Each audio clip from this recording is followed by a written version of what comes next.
Kung wala ka rito sa tabi ko, I don't need your guidance. Hindi na ako uuwi dyan. Mamumuhay ako ng naaayon sa gusto ko at sa paraan na alam ko, okay? Evangelina, please naman. Dahil kapag nalaman ko na may pagtingin ka sa kanya, abay ako mismo ang lalapa sa kanya. Naintindihan mo ba ka? Oo naman, mahal. Naiintindihan kita. Wala kang pakialam kung nakikialam ako. Hindi ko hayaan na manalo kayo sa binabalak nyo. At kahit ikamatay ko to ngayon, sinusumpa kong mamamatay na rin ang lahi ninyo.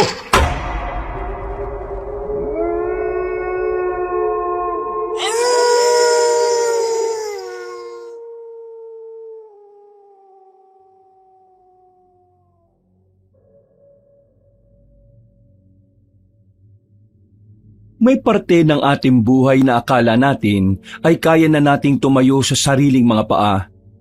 Akala natin, alam na natin ang lahat. Kaya madalas, hindi na natin pinakikinggan ang mga payo ng ating mga magulang. At ang pagsuway sa kanilang mga paalala, yung pala ang magdadala sa atin sa kapahamakan. Pinagpalang araw po sa inyo, kabanong. Ganon din naman sa mga kabangers at mga kayanggaw natin na nakikinig. Ang kwentong ibabahagi ko ngayon ay tungkol sa isang pangyayari sa buhay ko na talaga namang umukit sa aking pagkatao. Isang karanasan na nagbigay sa akin ng matinding aral. Dito ko napagtanto na hindi porke kaya na nating mag-isip kung ano ang tama at mali, ay tama na rin ang lahat ng desisyon natin sa buhay. At dahil sinuway ko ang aking ama, nalagay sa panganib ang buhay ko. Muntikan na akong makulong sa kamay ng tinatawag nilang aswang. Kilalanin niyo na lang ako sa pangalang Eva. Kabanong, mga kabangers at mga kayanggaw. Ito ang aking kwento.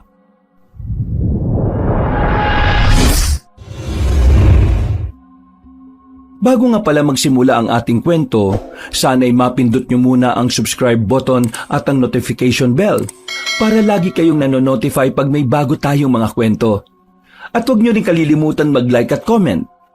Napakalaking tulong po ito sa ating channel para mas makapagatid pa kami sa inyo ng mga magaganda at mga nakakapangilabot na mga kwento.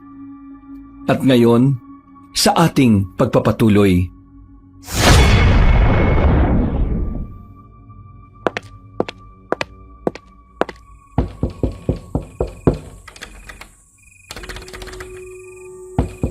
Eva, open the door! Talk to me! Sir, tingin ko po mas maganda kung hahayaan na muna natin siyang mapag-isa. Hindi pwede, Anton. Namimiyasa ng babaeng to Palagi naman pinagbibigay sa gusto niya. Pero sumusobra na Anong oras na Ngayon lang uuwi? Ano bang problema mo, Eva? Lahat naman binibigay ko sa iyo Ano bang minamaktol mo? Stop acting like a child! You're a woman now! Hindi ka na bata na kailangan ka pang laging kausapin tungkol sa mga bagay na dapat ginagawa mo't hindi. Okay na ba? What? Tapos ka na ba? Kasi gusto ko na magpahinga Nakainom ka na naman, no? What do you think? Umayos ka nga ng pakikipag-usap mo sa akin. Hindi kita tinuruan maging bastos. Hindi mo nga ako tinuruan maging bastos. Pero hindi mo rin naman ako tinuruan na piliin ang gusto ko kaysa sa gusto ng ibang tao. Anong sinasabi mo? Hindi mo pa rin ba alam hanggang ngayon? Pinili ko ang gusto mo kaysa sa gusto ko. Ang pangarap mo na hindi ko pangarap. Di ba? Ikaw lang naman ang may gusto na maging doktor ako. Tingnan mo, wala akong kwenta ngayon kasi hindi ko naman gustong inaral ko Tapos nagtataka ka? Bakit hindi na ako napasok? Malamang, anong alam ko ron? Graduating na ako pero wala naman ako masyadong natutunan. Pasok sa kabilang tenga, labas sa kabila lahat ng mga pinag-aralan namin. Hindi ko nga alam kung bakit pumapasa pa ako Pa, ayoko magdoktor. And you know it sa simula pa lang. Pero pinilit mo ako Palibhasa, yun yung pangarap mo sa sarili mo na hindi mo natupad. Kaya gusto mo ngayon, ako ang tumupad nun. Hoy, magdaan-daan ka sa pananalita mo Dinadaan mo na naman sa emosyon lahat Look, kaya kita gusto maging doktor dahil ikaw ang gusto kong sumunod sa yapak ng lolo mo. Para sa'yo mapunta ang ospital ng lolo mo.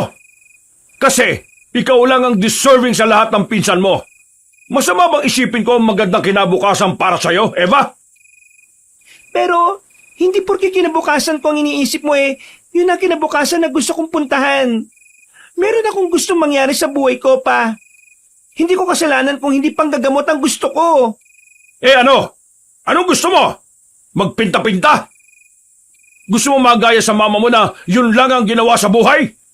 Iniwan ang magandang trabaho sa ibang bansa, umuwi sa Pilipinas para magpinta-pinta? Tapos ano nangyari? Wala! Wala rin nangyari sa buhay niya. Wala rin namang napala kasi hindi rin naman nakilala ang mga gawa niya. Nasaan ang pinta niya? Nasa bodega. Nasaan ang mama mo? Wala! Nag-asawa ng iba! Nagkasawa ng iba si mama kasi yung lalaking nakilala niya ay malayong-malayo sa'yo. Yung lalaking yon, kayang suportahan si mama sa pangarap niya. Habang ikaw, hindi. Kaya hindi ko rin talaga masisisi si mama kung bakit siya umalis Kahit din naman ako, ganun din ang gagawin ko. Itong talent ko sa pagpipinta. Kay mama ko to naman At ayaw kong masayang yon. Buti pa nga si mama Kahit na alam niyang pareho kami ng interes sa buhay, hindi niya ako pinilit na maging kagaya niya. Hinayaan niya akong piliin ang gusto ko. Samantalang ikaw, gusto mo akong maging kagaya mo.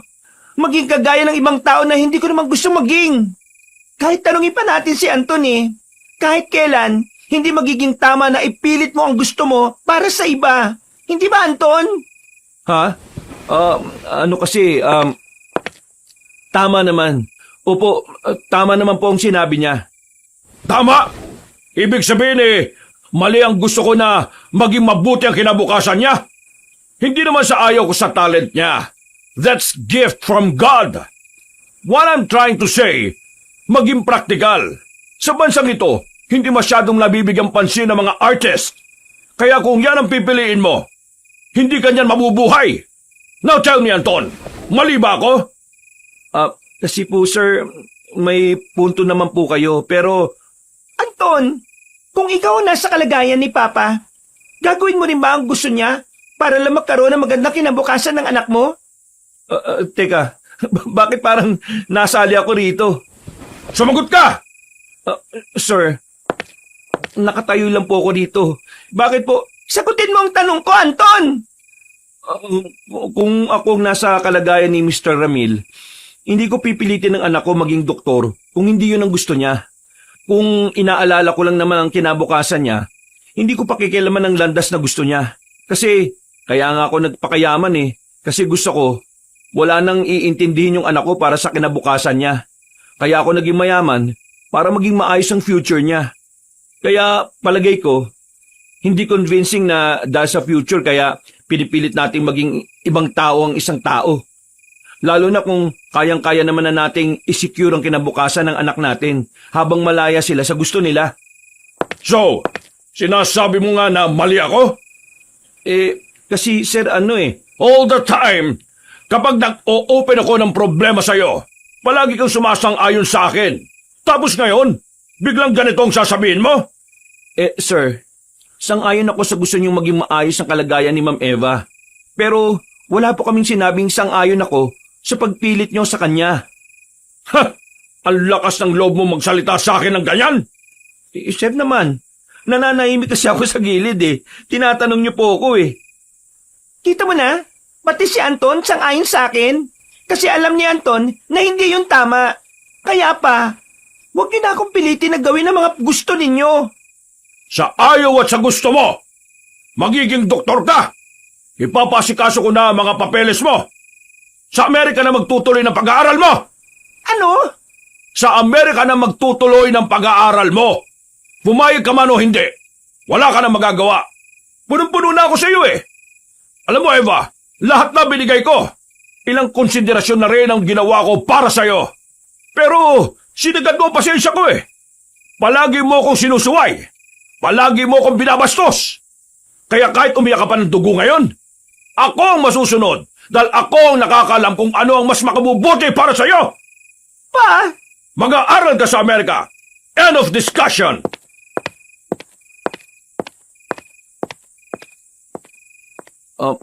Ma'am, puntahan ko lang si Sir ah. Baka kasi... No! Ano po? Samahan mo ko. Ma'am, malilintikan na naman ako kay Sir niyan eh. Samahan mo ko o maglalayas ako? Ay naku, pambihira naman ma'am oh. Kapag sinamahan kita, maglalayas ka naman din eh. Hindi. Samahan mo lang ako. Gusto kong maglabas ng sama ng loob. Kabanong, sobrang sama ng loob ko ng mga sandaling yon. Hindi ko alam pero pakiramdam ko, tuluyan nang nawala ang pakiramdam ng tatay ko sa mga bagay na gusto ko. Talagang ang gusto na lang niya ang dapat mangyari. Masama ang loob ko. Dahil mula nung bata ako, palagi na lang medical staff ang pinapabasa sa akin. Hindi ako nakapagpinta ng matagal dahil palaging may oras. Hindi ko gusto ang pagpipinta dahil yun ang talent ng mama ko. Gusto ko ang pagpipinta dahil nakakatulong yun sa akin. Mas nailalabas ko kasi ang lahat ng naiisip ko kapag ginagawa ko yon. Nagpatid ako kay Anton sa madalas kong puntahan sa tuwing masama ang loob ko. Daladala ko ang isang bote ng alak habang nakatanaw sa city lights. Nasa tulay kami noon. Parang nakikisama pa ang pagkakataon dahil walang gaanong dumadaan na ibang sasakyan. Nang matapos na rin akong sumigaw, tumigil na ako at lumaklak ulit ng alak. Ma'am Eva, bawal yatang mag-inom dito. Baka mahuli ka. Wala akong pakialam. Mas maganda nga na nasa loob ako ng kulungan para hindi na ako makontrol ni Papa. Ma'am, malilintikan ako kay Sir Ramil eh. Kapag nalaman niyang sinamahan kita rito, baka mawalan ako ng trabaho. Hindi niya malalaman kung walang magsasabi. Ma'am naman. Anton, 4 na taon ka na sa amin. Teenager ka pa lang. Driver ka na ni Papa. Ilang taon ka noon? 19, di ba? Nung unang dumating ka sa bahay, banas na banas ako sa iyo noon eh. Kasi kada galaw ko, sinusumbong mo ako sa kanya. Pero ngayon, nagtataka lang ako. Bakit parang lagi mo na akong tinutulungan? Parang dati, spy ka ni Papa eh. Eh kasi naman ma'am, nakaka-relate ako sa inyo. Bakit? Kinokontrol ka rin ba ng Papa mo? Hindi naman sa ganun. Nagagawa ko naman lahat ng gusto ko pero hindi ko lang alam kung matatanggap niya kapag nalaman niyang... Kapag nalaman niyang personal driver ka ng isang negosyante, eh ano naman? Kung mayayaman ang kapatid mo, eh di wow, sila na di ba? Pero ikaw, wala kang dapat na ikatakot. Kung di ka nila matanggap sa ganitong trabaho, problema na ng Papa mo yun. Kung sa bagay... Anton, tawagin mo na nga lang akong Eva. Magkasing edad lang naman tayo eh. Ha? Sigurado ka? Oo, mas maganda pakinggan eh. At saka, kaibigan ng turing ko sa'yo, hindi trabahador. Sige. Eva na lang. May alam ka bang pwedeng puntahan? Bakit? Tatakasan mo si Papa mo? Oo, ayoko sa Amerika. Mamamatay ako sa lungkot doon. Kaya tulungan mo ako makapag-book. Hanapan mo ako ng lugar na mapupuntahan. Nako, mayayari na talaga ako niyan, ma'am eh. Baka mamaya matanggal na talaga ako sa trabaho. Babayaran naman kita ng malaki eh. Tulungan mo lang ako makatakas. Eva, hindi kita matutulungan dyan. Kapag ginawa ko yan, para na rin kitang tinulungan kalimutan ng tatay mo. Ayoko mas lalo kayo magkagalit. Pero ayos lang sa'yo na dalhin ako sa Amerika, kahit alam mong hindi magiging maganda ang buhay ko ron? Napakamot si Anton. Alam kong nahihirapan siya dahil kahit wala naman siyang kinalaman, naiipit siya sa amin ni Papa. Pinagkakatiwalaan din kasi siya ni Papa sa maraming bagay. Sa 4 na taon niyang nagtatrabaho kay Papa, marami na rin naman silang napagsamahan. Pero hindi rin naman may tatanggi na may mga napagsamahan na rin kaming dalawa. Bagay na naging dahilan kaya naging kaibigan na rin ang turing ko sa kanya. O sige na, basta ipangako mo sa akin na kapag nalaman to ni Sir Ramil, sabihin mo binlockmail mo lang ako ha, pinilit mo ako, kaya ako pumayag na tulungan ka. Sige. So, meron kang alam? Oo, pero wala rito sa Luzon, sa Capiz. dun sa lugar ng mama ko. May pinapaupahang bahay dun eh. Sa pagkakaalam ko, bakante yun ngayon. Pwede kang tumira dun pansamantala. Ang kaso, Kaso ano? nag-aalangan naman akong patirahin ka ron. Bakit naman? Hindi ba sabi mo, bahay naman ng mama mo yun? Sino bang caretaker doon? Mga kamag-anakan namin, Ayun naman pala eh. Anong problema?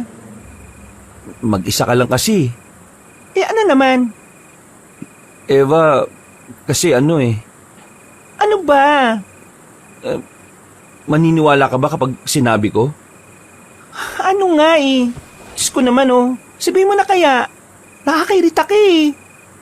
Natatakot akong patirahin ka doon kasi nung nakaraang buwan, sabi ng mga kamag-anak ko, kaya umalis yung nakatirang pamilya doon sa bahay kasi sa area namin may mga aswang daw na umatake.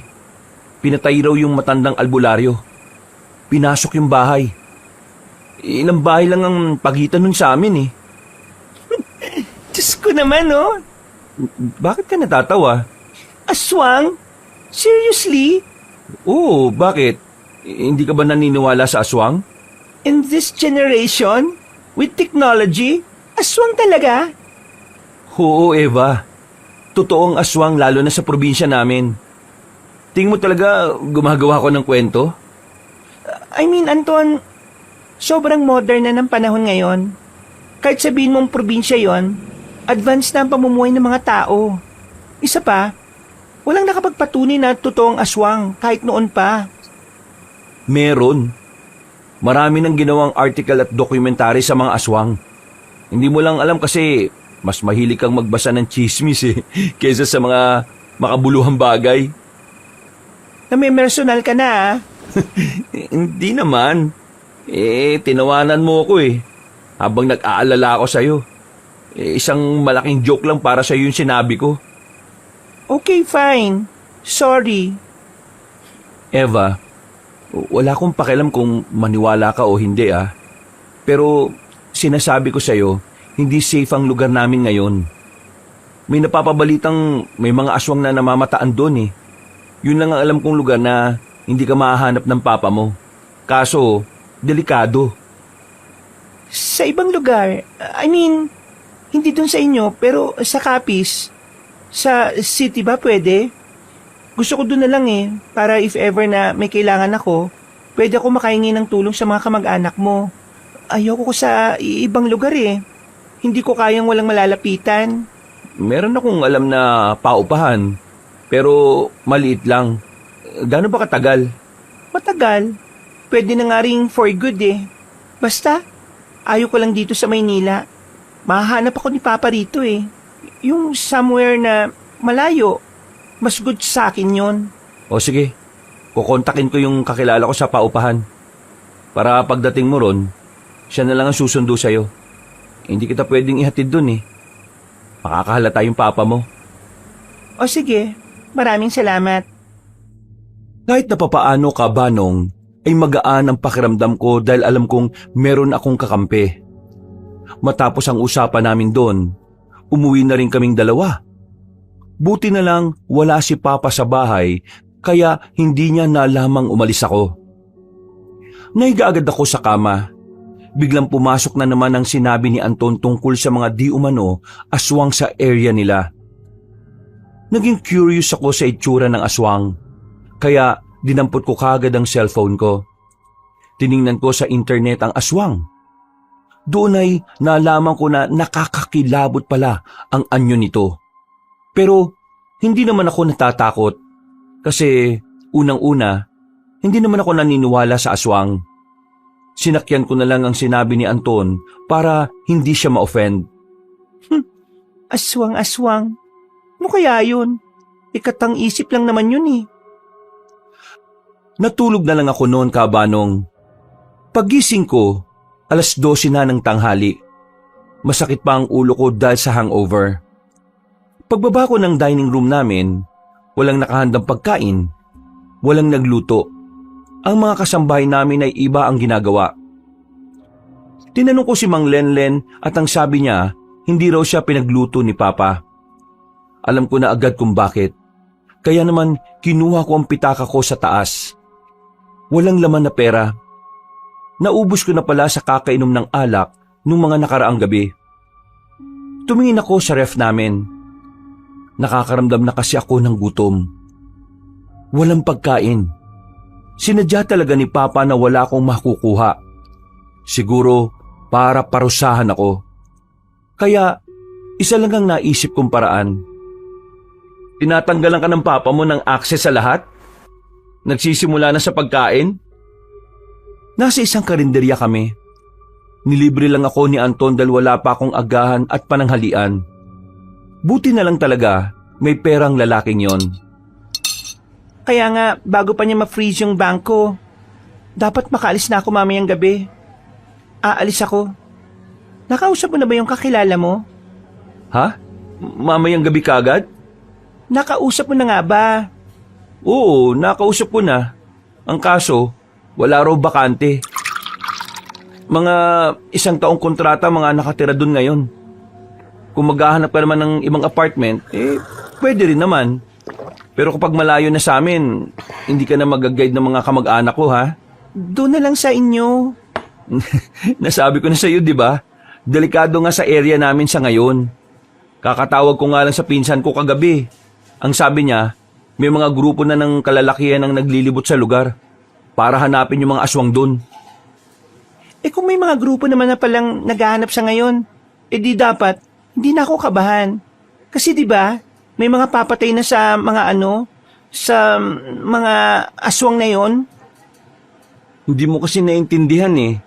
Hindi naman porke may mga naghahanap sa mga aswang, safe ka na. Ikaw pa naman, galakan tao. Labas ka ng labas. Baka mamaya, ikaw yung makasalubong ng mga aswang. Ano mangyayari sa'yo? Tigo ka na, di ba? Hindi naman ako masyadong lalabas ng bahay. Doon lang naman ako basta nandun lahat ng kailangan ko. Duda ako dyan, Eve. Promise, kapag nandun ako, magpapakabait ako. Delikado. Di kita mababantayan. Oo, nandun nga yung mga kamag-anak ko. Pero, hindi rin naman palagi nakabantay sila sa'yo. May mga sarili mga buhay din naman yung mga yun.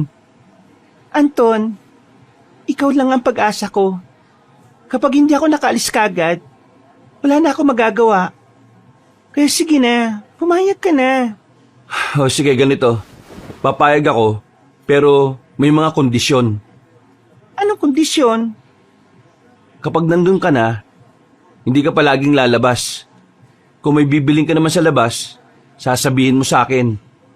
At sasabihin ko naman sa pinsan ko para tulungan ka niya. Pangalawa, hindi ka pwede makipag-usap sa iba maliban lang sa mga kamag-anak ko. At pangatlo, walang tatanggap ng pagkain mula sa ibang tao. Dapat sa kamag-anak ko lang. Pang-apat, kapag may sinasabi sila tungkol sa mga aswang, kailangan mong makinig. Ano ba yan? Ang dami namang kondisyon. Di sana ginapos mo na lang ako. Ayaw mo ba? Di wag. Oo na. Basta, makaalis lang ako dito. Siguraduhin mong makikinig ka sa akin, Eva, ha? Kung hindi, baka mapahamak ka. At kapag nangyari yon, baka patayin ako ng papa mo.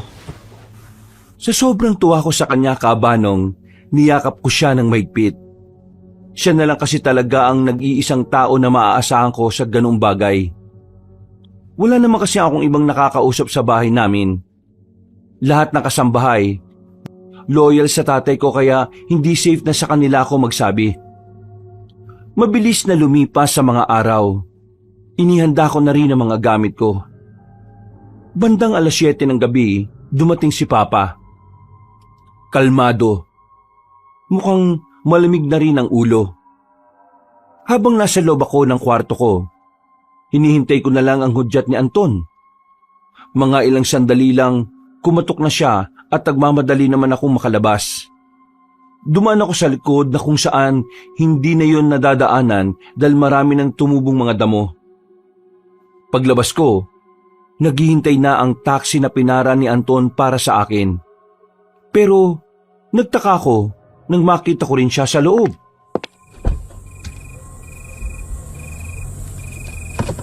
Oh, bakit ka ka nandito?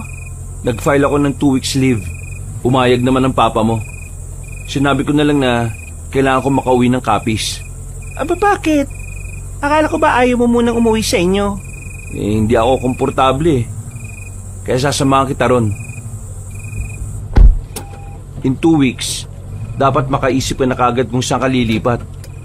Kapag natapos na kasi ang leave ko, hindi pwedeng nandun ka pa rin. Oo na, sige na. Ikaw na ang bahala. Habang nasa biyahe kami kabanong, ay nakatingin lang ako sa labas. Kinakabahan. Nababahala sa kung ano man ang magiging reaksyon ni Papa sa ginawa ko. Pero buong buo na talaga ang loob ko noon. Wala nang magbabago sa desisyon ko. Ang tanging nasa isip ko noon, hindi ako papayag na dalhin ako sa ibang bansa. Makalipas lang ang ilang oras, ay nakarating na rin kami sa pier. Hindi kami nag-eroplano dahil may kakilala si Papa sa mga domestic airport dito sa Pinas. Kaya ang ginawa namin ay nagbarko na lang kami. Sobrang tagal ng biyahe pero kinaya ko. Hindi ako nasuka sa barko kahit na first time ko. Wala rin akong hilo na naramdaman. Hindi ko alam kung bakit. Nang makababa na kami ng barko, ang dami na kagad ng mga bilihan ng pasalubong ang nakita ko sa labas. Tuwang-tuwa ako kabanong, para akong bata na nakawala sa koral. Oo, huwag kang basta-basta nahawak ha. Bibili ako, pati ba ito bawal? Hindi naman bawal. Ang sinasabi ko lang, hindi ka naman taga rito eh. Nakwento ko naman sa'yo kung anong meron dito, di ba? Eh di wag na lang ako bumili. Kainis naman oh.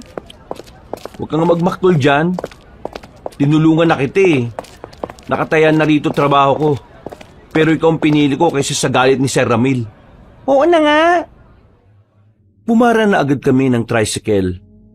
Nakasakay naman kami kagad dahil marami naman ang nakaparada sa labas ng pier. Pagkatapos, sumakay kami ulit ng maliit na truck. Kakilala kasi ni Anton ng driver. At para makatipid, nakisakay na lang kami doon. Bandang 4:00 na kami ng hapon nakarating sa barangay nila.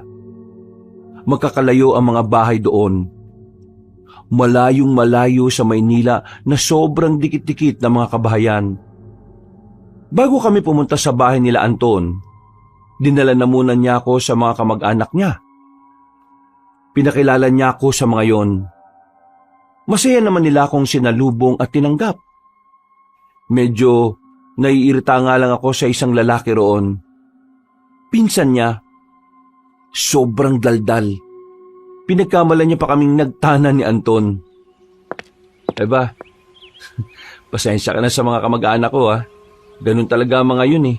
Maiingay, makukulit. Ay nako, lalo na yung kalbo. Si Elias? Oo, makulit yun. Siya yung pinsan ko na magbabantay sana sa'yo rito kung hindi ako sumama. O tara na, pasok na. Malaki rin pala tong bahay nyo eh. Ayun naman. Regalo ito ng panganay namin kay Mama. Kaso si Mama, biglang natanggap yung application niya sa Canada. Kaya doon na siya nagstay. Paminsan-minsan lang nauwi si Mama dito.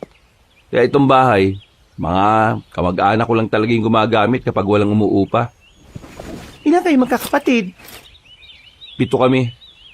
Lahat may pamilya na, ako na lang ang wala. Lahat din successful. Tapos ako, never mind. Pero okay lang.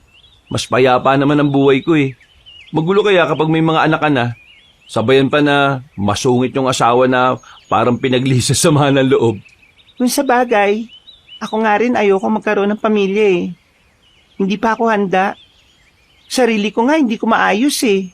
Pero ba't kaya yung iba no? Yung ibang tao ang lalakas ng loob gumawa ng anak ko ng pamilya kahit hindi pa sila handa.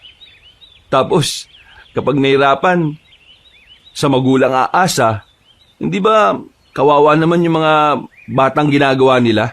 Puro kasi init ng katawan ng ginagamit nila, hindi utak eh. Puro bukaka, puro tuwad. Akala mo naman may mga pera. Magbubuntis ng 9 na buwan. Kapag manganganak na, walang pabayad sa ospital. Kaya hindi mo unlad ng Pilipinas eh. Kasi may mga ganyang tao. Tapos, alam mo kung ano pang nakakabwisit dyan. Kapag may mga pang-ayuda, yung mga walang trabaho, walang ginagawa sa buhay. Yung may maraming anak na wala namang ginawa, kundi mag-anak na mag-anak. Sila pa'y nakakakuha ng mga ayuda na yan. Pero yung mga taong hirap sa trabaho, nagsisikap kumita, nagsisikap sa buhay, at nagbabayad ng maayos na buwis, sila yung nakakatanggap ng ayuda, lalo na sa mga kalamidad. Mismo. Ganyan din ang naiisip ko eh. Akalain mo yun? Pareho pala tayo ng mga nasa isip tungkol sa mga ganitong bagay. Mag-rally kaya tayo. Buang. Pumasok na lang kami sa loob, Kabanong. Malinis naman ang bahay. Halatang inaalagaan. Wala akong makitang alikabok sa mga lamesa. Malawak ang sala at meron ding second floor. Maganda ang design ng bahay. Pakiramdam ko nga noon, magiging maganda ang pagtira ko doon. Hindi ko na lang din pinansin ang sinabi ni Anton tungkol sa mga aswang dahil para sa akin, kwentong bayan lang yon na hindi namamatay. Pag-akyat ko sa itaas, inilagay ko na kagad ang mga gamit ko sa cabinet. Biglang tumunog naman ang cellphone ko. Tumatawag si Papa. Sandali kong tinitigan yon pero hindi ko rin sinagot at pinatay ko na lang ang cellphone. Pagsapit naman ng gabi, bumaba na rin ako sa sala. Kakagising ko lang noon mula sa halos 2 oras lang natulog. Napatigil ako sa dulong baitang nang makita kong may kasama kaming ibang tao. Naroon ang pinsan niyang si Elias. Nakangiti pa sa akin nang makita nila ako. Sakto, tatawagin pa lang sana kita para kumain eh. Kain ka na, Mami Eva. Masarap ang pagkain dito. Ako nagluto niyan. Ito kasi si Antonino eh. Hindi masarap magluto yan eh. Huy, Anton lang itawag mo sa akin. Bibigwasan kita dyan eh. Wow, mukhang masarap nga eh. Nakto, mananaba ka talaga kapag nagtagal ka rito. Ikaw si Elias, di ba? Oo, ako nga. Buti naman naalala mo. Pasensya ka na ha. Madaldal ako eh. Naninibago lang ako kasi may dinala rito si Insan. Teka, matanong ko lang. Hindi ba talaga kayo nagtaanan? Hindi. Hindi ko naman boyfriend yung pinsan mo eh. Hiningi ko lang ang tulong niya kasi gusto kong takasan yung papa ko. Dadali na ako sa Amerika eh. Wow! Parang pelikula pala yan eh. Dinadala sa Amerika para ilayo sa lalaking mahal niya. Anton, may Celtic ba to? Ganyan talaga yan. Pero alam mo, kung ano nakakatawa? Yung love story, maaluan ng horror. Uy, pinagsasabi mo. Nakausap ko kanina si Mang Ingkong eh. Meron silang nakainkwentro na naman na aswang. Napatay nila. Ha? Totoo? Oo, totoo naman eh. Gusto niyo ba makita? Pwede naman natin puntahan pagkatapos nitong hapunan. Ay, tayo na lang. Magpapahinga na kasi ako eh. At meron din akong aasikasuhin. O-order lang ako ng mga canvas para makapagpinta na ulit ako dito. Narinig mo. Hindi pwede. Kaya dito lang kami. Pero, ang cool nun. Nakahuli sila ng aswang pero ang problema nga lang, since napatay nila yon, matik. Gaganti yung mga aswang. Nananakot ka lang eh. Alam mo namang may ibang tao. Hindi ako nananakot ha. Siyempre dapat malaman niya na yung mga lugar na pinuntahan niya, hindi gaya ng Maynila. Ganun ka totoo na may aswang? Naniniwala ka ba sa Diyos? Oo naman no. Ganun ka totoo na may aswang? Minsan, wag na muna natin pag-usapan yung ganyan. Kararating lang niya dito eh. Hayaan mo na munang makapag-relax yung tao. Di sige. Kayong bahala. Basta Eva, kapag may gusto kang itanong, sabihin mo lang sa akin. Marami akong nalalaman na pwede mo ring malaman. Hindi na ako sumagot, Kabanong. Ngumiti na lang ako ng papilit. Pero ang totoo, Iritado na talaga ako sa pinag-uusapan nila. Maya-maya lang, umalis na rin si Elias. Nakakuha na rin ako ng pagkakataon para tumutok sa laptop ko. Habang naghahanap ako ng mga art materials online, napansin ko ang maliit na painting na nasa sala. Nakadikit sa harapan ng pinto. Yan, binili ni Mama yan bago siya umalis. Mahal yan. Gawa raw yan ng matandang pintor dito sa Capiz. Kaso nga lang yung puminta niyan biglang nawala. Hindi na natagpuan kahit na kailan matapos mabili ang mga obra niya. Maganda makahulugan yung gawa niya. Pero, aswang yung nasa painting, di ba? Oo, aswang nga. May usap-usapan nga na dahil sa mga painting na ginawa niya, kaya siya nawala. Inaala ng karamihan mga aswang ang kumuha sa kanya. Talagang buhay na buhay yung usapin ng aswang, ha? Oo, kapag dito ka tumira, di magtatagal maniniwala ka na rin Pero sana, wag mong makita. Kasi baka hindi mo kayanin yung takot Mas takot pa ako mamuhay sa Amerika ng mag-isa. Kesa dyan sa sinasabi niyong aswang-aswang na yan, no? Hindi naman kita pipiliting maniwala. Ikaw na lang ang bahalang humusga rito habang nandito ka pa. Tumango na lang ako sa kanya, Kabanong. Matapos sa mga ginagawa ko, natulog na rin ako. Sa sobrang pagod, hindi na ako namahay. Agad ako nakatulog at kinabukasan, maaga rin naman akong nagising. Hindi ako sanay sa katahimikan ng paligid. Sa bahay kasi, maaga pa lang maririnig mo na agad yung mga ingay sa labas. Pagbaba ko, nakita kong palis na si Anton kasama ang pinsan niyang si Elias. Oh, saan kayo pupunta? Mamimili kami ng mga pang-imbak sa ref. Ay, sama ako. May usapan tayo, di ba? Kasama ka naman Kasama ko kayo. Minsan naman, ano bang gagawin mo sa kanya rito? Iimbak mo sa bahay na ito? Ilabas mo naman siya minsan, to naman Oo nga naman, ikaw talaga. Mabuburyo yan rito. Kaya dapat nilalabas mo rin para hindi kayo naaway. O sige na nga. Sumama ka na. Basta yung sinabi ko sa'yo tatandaan mo. Tungtuwa ako noon, Kabanong, kaya agad akong naligo at nagbihis. Sumakay kami ng tricycle ni Elias. Habang nasa biyahe kami, masaya ko pang pinagmamasdaan ang mga nadaraanan naming palayan. Kinukuhanan ko pa ng picture ang mga yon. Makalipas lang ang halos 15 minutong biyahe, nakarating na rin kami sa tinatawag nilang market. Malawak na palengke. Sobrang daming tindahan doon. Nakakahilo mga tao. Parte na raw kasi yun ng bayan. Mura lang ang mga bilihin dito. Hindi gaya sa Maynila. Yung siling labuyo doon sa inyo, sobrang mahal Dito sa amin, makakabili ka ng isang dakot 5 piso lang. Hindi niya alam yan. Hindi naman namamalengke yan sa kanila Ay, oo nga pala Mayaman ka nga pala. Kapag nakauwi ka na lang sa inyo, kwento mo na lang sa mga kasambahay ninyo na mas mura ang mga bilihin dito. Manahimik ka na nga. Hinugulo mo na naman Tingnan mo, iritado na naman sa'yo. Lumapit na kami sa tindahan ng mga gulay at nagsimula na rin silang bumili. Habang ako, Kabanong, nasa gilid lang. Nililibot ang tingin sa paligid.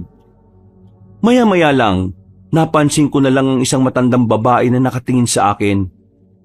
Ngumiti ako sa kanya, pero nanatiling seryoso ang mukha niya. Akala ko nung una, meron siyang sasabihin sa akin. Sinubukan ko siyang lapitan, pero naglakad siya palayo. Sinundan ko siya pero hindi ko na siya nakita. Mabuti na lang ay nasundan din ako nila Anton at Elias. Eva naman, saan ka ba nagpupunta? Hinabahan naman ako sa iyo Ito, gusto ko kasi nito Ano? Nakakain ka ng ampalaya? Ayos Oo, bili tayo nito. Nagdahilan na lang ako noon sa kanila, Kabanong. Pero ang totoo, naging curious ako roon sa matanda. Pakiramdam ko kasi, may gusto talaga yung sabihin. Makahulugan kasi ang tingin niya sa akin. Sa pagpapatuloy namin sa pamimili, hindi na mawala-wala sa isipan ko ang mukha na matanda. Kahit na mag-isip ako ng ibang bagay, sumusulpot siya sa isipan ko. Napapansin na nga rin ni Anton na para bang lutang na lutang ako. Kaya na makabalik na kami sa tricycle at hinihintay na lang si Elias. Kinausap niya agad ako. Eva, ano ba problema? Kanina ka pa balisa ah. Kanina ka pa kinakausap pero parang wala ka sa sarili mo. Ano ba nakita mo rito? Ha? Oh, wala. Ano lang, naisip ko lang bigla si Papa. Nakokonsensya ka na no? Bakit naman ako makukonsensya wala naman akong ginawang mali. Tama lang naman na tumakas ako kasi ikukulong niya ako sa lugar na ayaw ko. Kagabi kasi tumatawag siya Hindi ko sinagot. Pinatay ko na lang yung cellphone ko. Handa ka ba talagang tanggapin kung anong magiging kapalit ng naging desisyon mo? Pupunta ba ako dito kung hindi? Pinag-isipan ko ang lahat ng ito, Anton. Kaya wag mo kong alalahanin. Naniniguro lang ako no? Ayaw ko naman na bigla ka na lang mangiyak-ngiyak dyan kasi nagsisisi ka na. Ako? Magsisisi? Hello? Well, sabi mo yan ha. Panindigan mo yan. Oh, mukhang malalim ang pinag-uusapan nyo ah. Base sa inyong mga mata ang mga Hoy, dami mong sinasabi. Sakay na. Pagmaneho mo na kami. doon naman, nagsasalita pa nga yung tao Nakabalik naman kami ng ligtas sa bahay. Agad naman silang nagluto habang ako, hindi ko pa din alam kung paano ako o-order ng mga gagamitin ko sa pagpipinta. Nasa cellphone ko na kasi lahat ng magagandang site kung saan ako nakuha ng matitibay na kagamitan. Nang buksan ko ang cellphone ko, biglang tumawag si Papa. Hindi ko alam kung ano ang pumasok sa isipan ko, pero napagdesisyonan kong sagutin yon. Hello, Eva. Nasaan ka? Magdamag na kitang pinapahanap ah. Nasaan ka na naman ba nagpunta? Akala mo ba walang nag-aalala sa'yo rito? Umuwi ka ng bahay ngayon din. Hindi na ako uuwi dyan pa. Anong pinagsasasabi mo? Umuwi ka rito. This is your home, Eva. Kaya? Home? Home ang tawag mo dyan? Home talaga? Tapos may tatay akong kinokontrol ang sarili kong buhay? Listen pa, hindi na ako uuwi dyan dahil ayaw kong dalin mo ako sa Amerika. Never! Eva, wag mong sinasagad ang pasensya ko ha. Kung nasan ka man ngayon, kayang-kaya kitang ipahanap. Then do it! Go ahead! Try to find me! Ang lakas ng loob mo ha. Ano bang nangyayari sa'yo ha? Ginagawa ko naman ang lahat ng ito para din naman sa'yo. Bakit ka ba ganyan? Ibigay mo ang kalayaan na gusto ko at malalaman mo kung anong tunay na makapagpapasaya sa akin pa. I'm tired. Please, wag mo na akong kontrolin. Hayaan mo na lang akong gawin kung anong gusto ko. Muwi ka na muna rito sa bahay at dito natin pag-usapan ng mga bagay na yan. Anong tingin mo sa akin, bata? Alam kong kapag umuwi ako dyan, hindi na ako makakaalis. Matanda na ako pa. Alam ko na ang dapat kong gawin sa buhay ko. Okay, fine. Sige, hindi na kita dadalhin sa Amerika. Pero sana, huwag kang umalis sa bahay natin. Bahala ka na sa buhay mo. Gawin mo kung anong gusto mo. Magpinta ka, kahit na ano. Huwag kang maging doktor. Gawin mo ang gusto mo. Basta isa lang ang hiling ko sa iyo. Huwag mo kong aalisan ng karapatan na maging ama sa iyo. Kasi, kahit may isip ka na, hindi lahat alam mo na. Kailangan mo pa rin ng guidance ko. So please, umuwi ka na. Kasi, hindi kita magagabayan kung wala ka rito sa tabi ko. I don't need your guidance. Hindi na ako uuwi dyan. Mamumuhay ako ng naaayon sa gusto ko at sa paraan na alam ko, okay? Evangelina, please naman. Hindi ko na pinahaba pa ang usapan namin, Kabanong. Pinatayan ko na siya kaagad. Kahit na pinayagan na niya ako sa gusto ko, hindi na talaga ako uuwi ng Maynila. Napagdesisyonan ko na ako na mismo ang gagabay sa sarili ko. Natatahakin ko ang buhay na meron ako nang hindi humihingi ng tulong sa kanya. Isang malalim na paghinga na lang ang nagawa ko, Kabanong. Naramdaman ko na lang din na meron ng tumutulong luha sa mga mata ko. Dahil sa wakas, narinig kong pinayagan na niya ako. Kahit na alam kong sinabi niya lang naman yun para umuwi ako. Oh, ayos ka lang? Oo, ayos lang naman ako. Nakausap lang kami ni Papa. Hoy, anong nangyari? Hinahanap niya ba ako? Nalaman ba niya na ako tumulong sa'yo? Tinanggal na ba niya ako sa trabaho? Ano? Please, kumalma ka nga lang. Wala itong kinalaman sa'yo. Ano? Pinayagan niya na ako sa gusto kong gawin. Hindi na rin niya ako dadalhin sa Amerika. Yun naman pala eh. Anong dinadrama-drama mo dyan? Bakit ganyan ang mukha mo? Ewan ko. Siguro hindi lang ako sanay. Yun ang unang pagkakataon na pinagbigyan niya ako sa gusto ko eh. Alam mo, tingin ko na-realize ni Mr. Ramil na mas hindi niya kakayanin kung wala ka sa kanya. Kaya ayun. Ganon. Tapos, gusto niya akong dalhin sa Amerika. The point is, sa Amerika, kontrolado niya ako. Pero dito, wala ako sa amin. Kaya hindi. Pero tingin ko naman, totoong mahal ka ng papa mo eh. Siguro, hindi niya lang alam kung paano niya ipaparamdam. Bakit mo alam? Naging tatay ka na rin ba? Kailangan ko pa bang maging tatay para malaman yon? Hindi mo pwedeng sabihin sa ibang taong isang bagay na hindi mo pa nararanasan. Pareho tayo ng ama noon. Si Papa, dahil yung mga kapatid ko matatalino, successful, gusto niya na maging matalino rin ako. Gusto niya, marami akong achievements, medals, at mga award na yan. Kaso, hindi ko talaga kaya eh. Alam mo saan ako magaling? Sa talent. Sumasayaw ako dati. Iba't ibang uri ng sayaw. Folk dance, street dance, pop dance o ano pa man.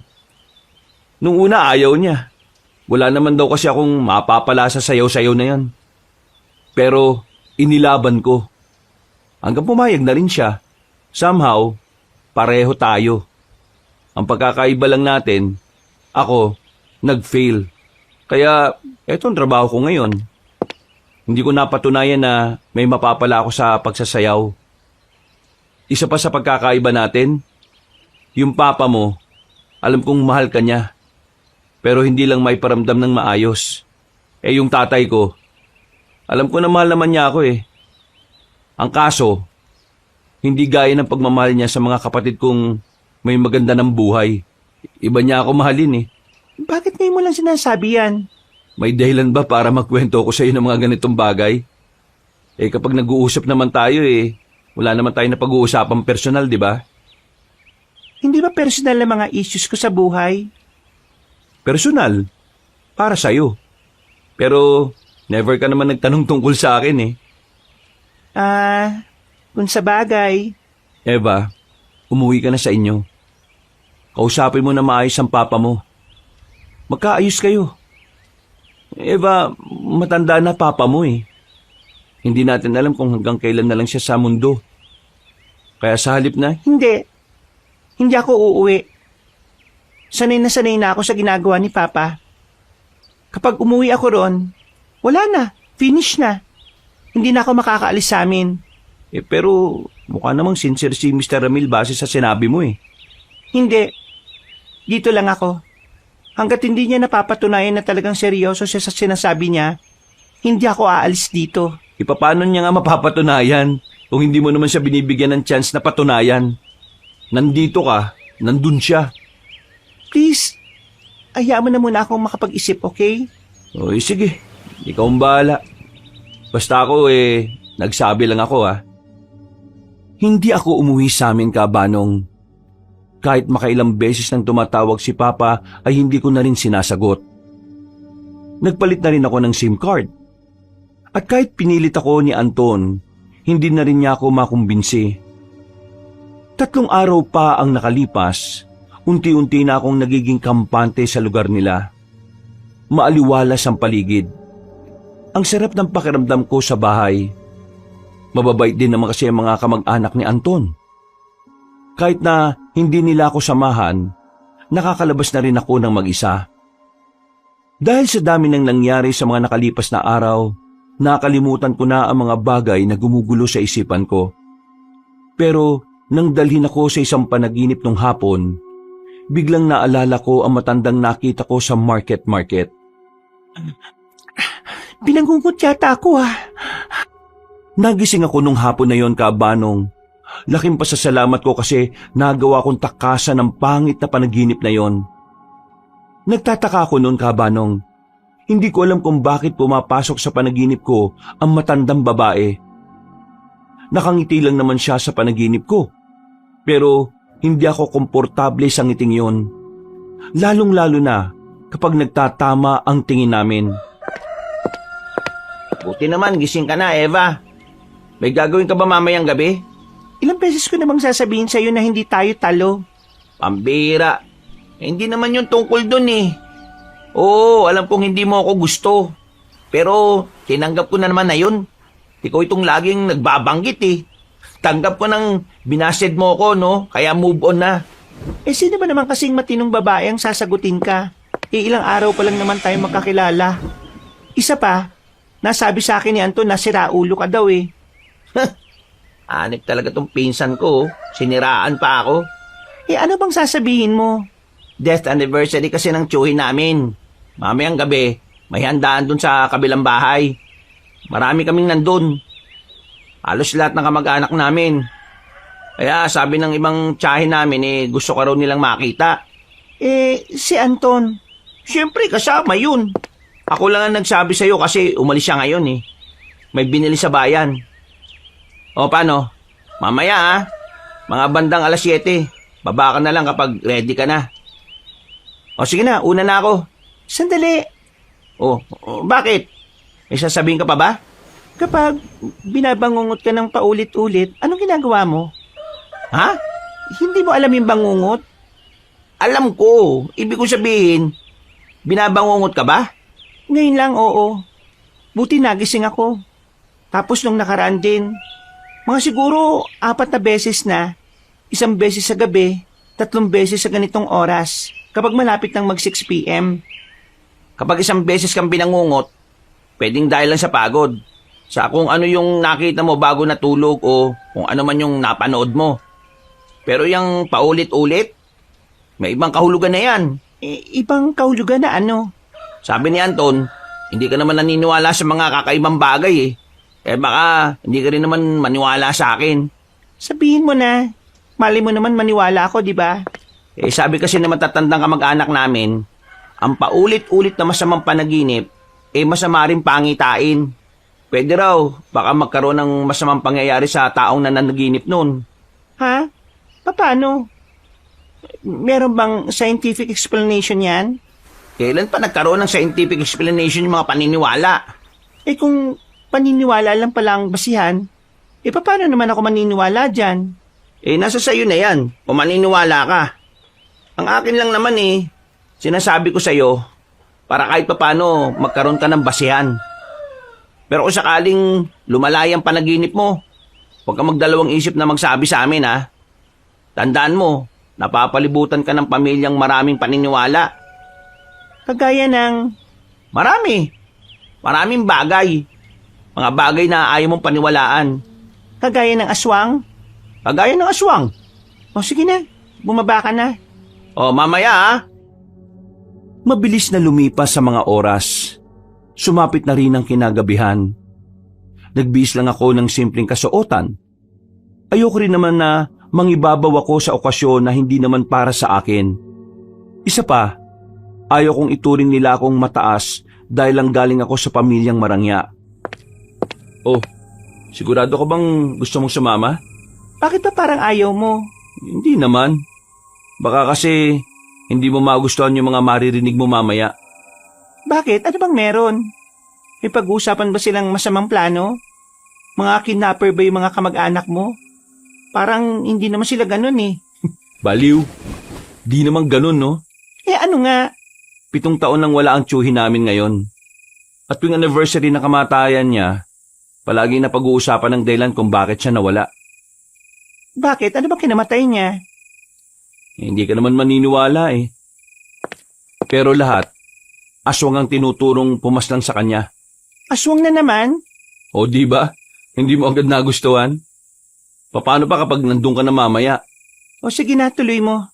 Kung hindi ka interesado, wag mo nang pilitin ng sarili mo. Sige na nga kasi. Sabi mo kung anong nangyari. Para pagpunta ko ron, meron na akong ideya sa pag-uusapan nila. Yung chewing kasi namin na yon, madalas nasa gubat para mangaso. Nagkataon na yung nahuli niyang baboy ramo aswang pala. Pumalag yung baboy ramo kaya nakatakas. Sabi ng mga kasama niya, akala nila hindi na raw babalik. Pero nung gumabi habang papauwi sila may umatake sa kanilang lalaking may timang balat. Direktang inatake si Tiyo. Biruin mo, marami silang naglalakad sa gubat na yun pero si Tiyo lang talaga yung inatake. At ang mas malupit pa doon, ang sabi ng mga kasama ni Tiyo, nakita nilang naging anyong baboy ramo yung aswang at saka tumakbo na mabilis. May mahabang kalmot si Tiyo sa mukha hanggang sa dibdib niya Di na siya nakaabot ng ospital. Sa mismong gubat pa lang, patay na siya. Sobrang lalim kasi nung kalmot Parang hiniwa ng katana. Ganun pala nangyari? Ganun pala? Akala mo naman naniniwala talaga siya Wala naman akong sinabing maniniwala ako, di ba? Ang sabi ko, kwento mo lang. Tara na nga.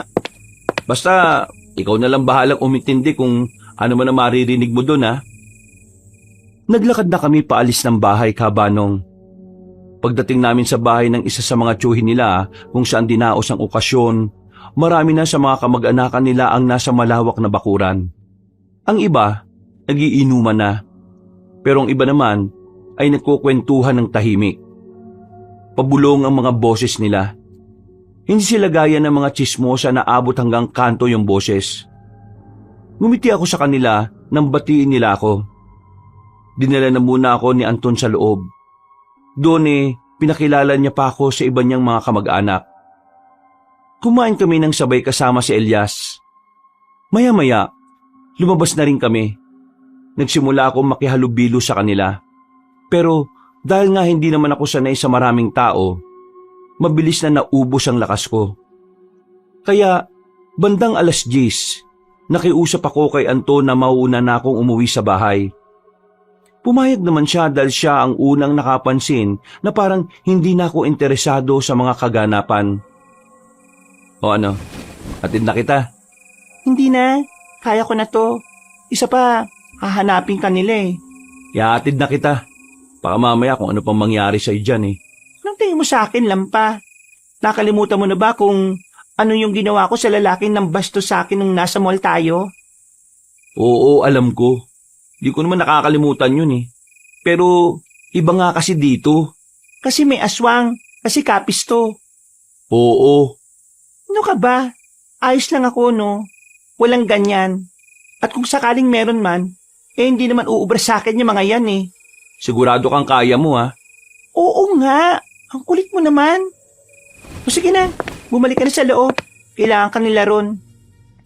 Tumango na lang si Anton, Kabanong. Pagpasok niya ng gate, sinimulan ko na rin ang paglalakad. Hindi naman kalayuan ang bahay na tinutuluyan ko doon. Kayang-kayang lakarin. At isa pa, gumagana naman ang ilaw ng mga poste kaya hindi ako masyadong naiilang maglakad. Dinukot ko na lang ang cellphone ko para libangin ang sarili ko. Pero habang tutok ang mga mata ko sa screen, naramdaman kong parang merong sumusunod sa akin. Sinuyot ko ng tingin ng paligid. Sino yan? Kung sino ka man huwag mo akong pagtripan. Hindi mo alam kung ano ang kaya kong gawin. Walang sumagot sa akin, Kabanong. Pero nung mga oras na yon, mas lalo ko pang narinig ang mga kaluskos sa paligid. Sinarado ko na ang mga kamao ko. Aminadong kinakabahan ako pero ang nasa isipan ko ay hindi aswang, kundi holdapper ang gumagawa ng mga ingay na yon.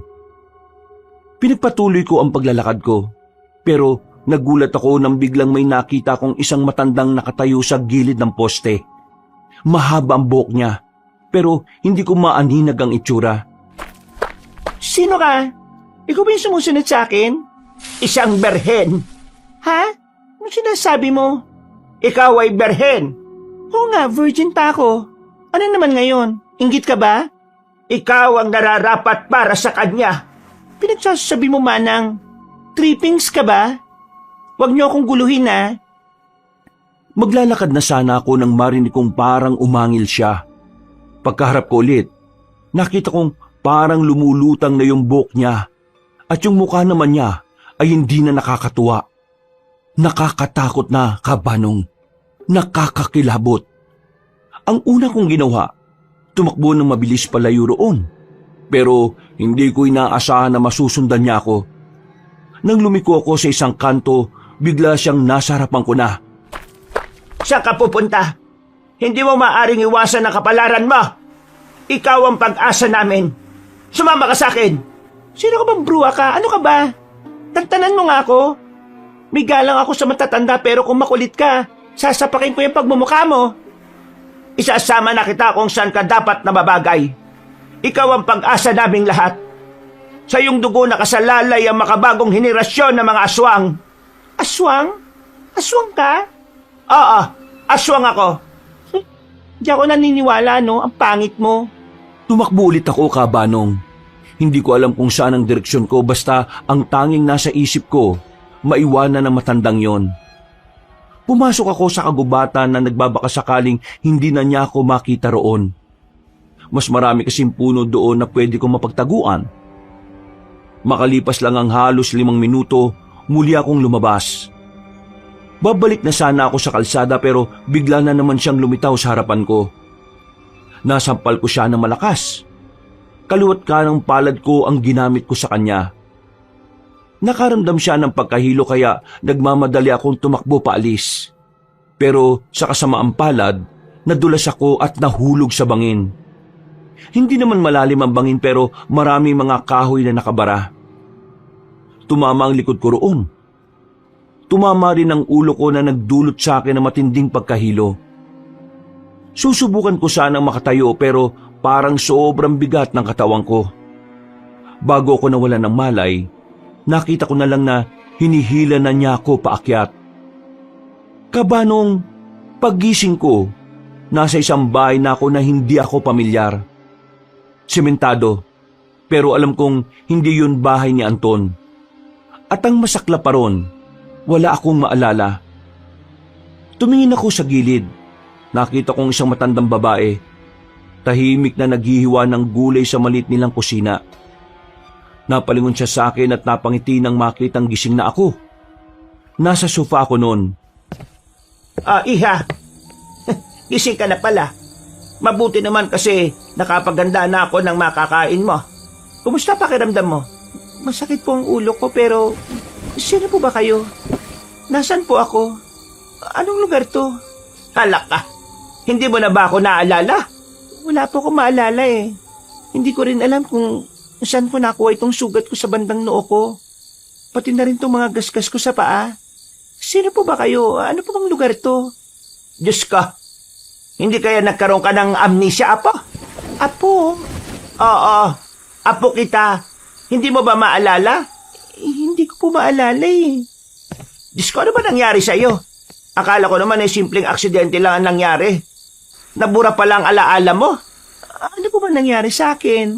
Nangunguha kayo ng mga mangga ng mga pinsan mo. Tapos, lalaglag ka. Sumabit ang paa mo sa mga sanga. Tapos pagbagsak mo, tumama ka sa ugat ng puno. Kaya ayan, pumutok yung bandang noo mo. Wala ka ba talaga maalala? Wala po ako maalala talaga eh. Talagang hindi mo ako makikilala. Wala kang maalala eh. Basta, ako ang lola mo. Si Lola Tonya. Gulong-gulo ang utak ko noon, Kabanong. Wala talaga akong mahalukay sa utak ko.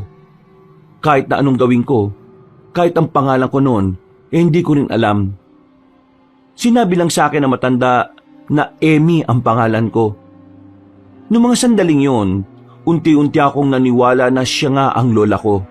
Na doon talaga ako nakatira. Na matagal ko nang kinagis na ng lugar na yon, pero sa kaloob-looban ko, nararamdaman kong parang may kakaiba. Para bang may mali. Para bang may mga bagay na hindi ko talaga alam at dapat ko lang talagang maalala. Pero sadyang blanco talaga ang utak ko. Huwag mo na munang pilitin na may maalala ka, Apo. Kasi baka lalong sumakit ang ulo mo.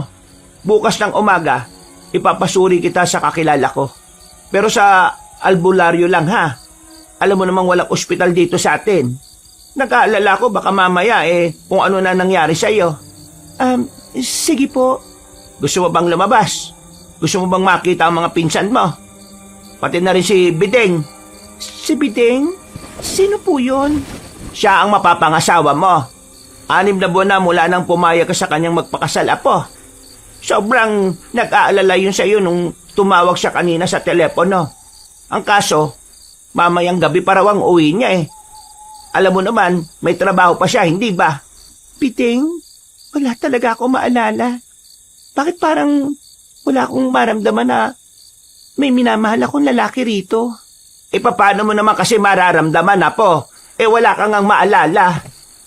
Ang puso natin, nakadepende yan sa mga detalye sa utak natin. Ang utak natin ang nagpapadala ng emosyon at mensahe sa puso natin. Sa oras na matanggap na ng puso natin ang sinasabi ng utak natin, doon lang siya makakaramdam ng tamang emosyon. Hayaan mo, kapag nagbalik ang alaala mo mararamdaman mo na rin kung gaano mo kamahal si Bideng. Sobrang mahal mo kaya yon. Nakipag-away ka pa nga sa ibang babae, wag lang siyang maagaw sa iyo Ha? Ginawa ko talaga yon? Oo, sobrang mahal mo si Bideng At lagi mong sinasabi sa akin na wala kang pakialam kung ano si Bideng. Basta, mahal mo siya. At sa kanya mo lang gustong ialay ang lahat. Sabi mo pa nga mag-aanak kayo ng marami kapag iginasal na kayo Hindi ko alam. Wala talaga akong maalala at maramdaman Ay nako, wag mo kasing pilitin, Apo. Kung wala ka pang maalala, di wag mong kontrahin. Hayaan mo lang. Hanggang sa maging kalmado na ang utak mo baka may maalala ka na. Tumango na lang ako sa sinabi ni Manang Tonya noon, Kabanong. Pero ang totoo, hindi ako kumbinsido sa mga sinabi niya. Hindi dahil wala akong maalala, kundi dahil may mabigat akong nararamdaman sa mga narinig ko. Hindi ko rin maipaliwanag pero sa kabilang banda, may parte din naman ng puso ko na parang nagsasabi na dun nga talaga ang tunay kong tahanan. Kahit na hindi ko maramdaman kung papaano ang magiging feel at home. Mabilis na lumipas sa mga oras, sumapit na rin ang kinagabihan. Hindi pa rin ako matigil-tigil sa pagpilit na makaalala, pero kahit na anong gawin ko, wala pa rin akong maalala. Napahawak na lang ako sa ulo ko. Ramdam kong medyo makirot yun. Ang sabi ng mga nakausap ko nung oras na yon, na nagpakilalang mga pinsan ko, tumama nga raw yung ulo ko sa malaking ugat ng puno. May picture po ba kayo dyan na kasama ako? Gusto ko lang po talaga malaman kung talagang lola ko po kayo Ay, pambira ka naman bata ka po. Ako pa talagang pagdududahan mo. Apo kita. Anak ka ng anak kong si Marisa. Nung 7 taong ka, namatay ang mama mo dahil sa sakit sa baga at kidney. Yung papa mo naman wala na rin. Nag-ibang pamilya na. Kung gusto mo ng larawan, pasensya ka na, Apo. Pero wala akong may papakita. Mula pa noon mahirap na ang buhay ko. Kaya wala akong pambili ng mga pangkuhan ng larawan. Etong bahay nga na to hindi naman to sa atin Pinapahiram lang to ng kaibigan ko, hindi ba? Yung totoong bahay natin, matagal nang nasira dahil sa malakas na bagyo. Pasensya na po kayo kung ganito ang mga naiisip ko Gusto ko lang po talaga makasigurado Naiintindihan naman kita, Apo. Kahit naman siguro kung magkaka-amnesia baka ganyan din ang maisip. Pero huwag ka mag-alala. Wala akong itinatago sa iyo. Sa mga susunod na araw maaalala mo na rin ang lahat ng masasayang pinagsamahan natin. Sa ngayon pagkatiwalaan mo na muna ako. Tumango na lang ako bilang pagsang-ayon. Sabay kaming kumain nung sandaling yon. Aminadong masarap ang lutong adobo niya. Dahil wala akong maalala, pakiramdam ko yun na ang pinakamasarap na natikman ko. Hindi pa man kami kumakain, biglang may kumatok sa pintuan. Ay, sandali, nandito na.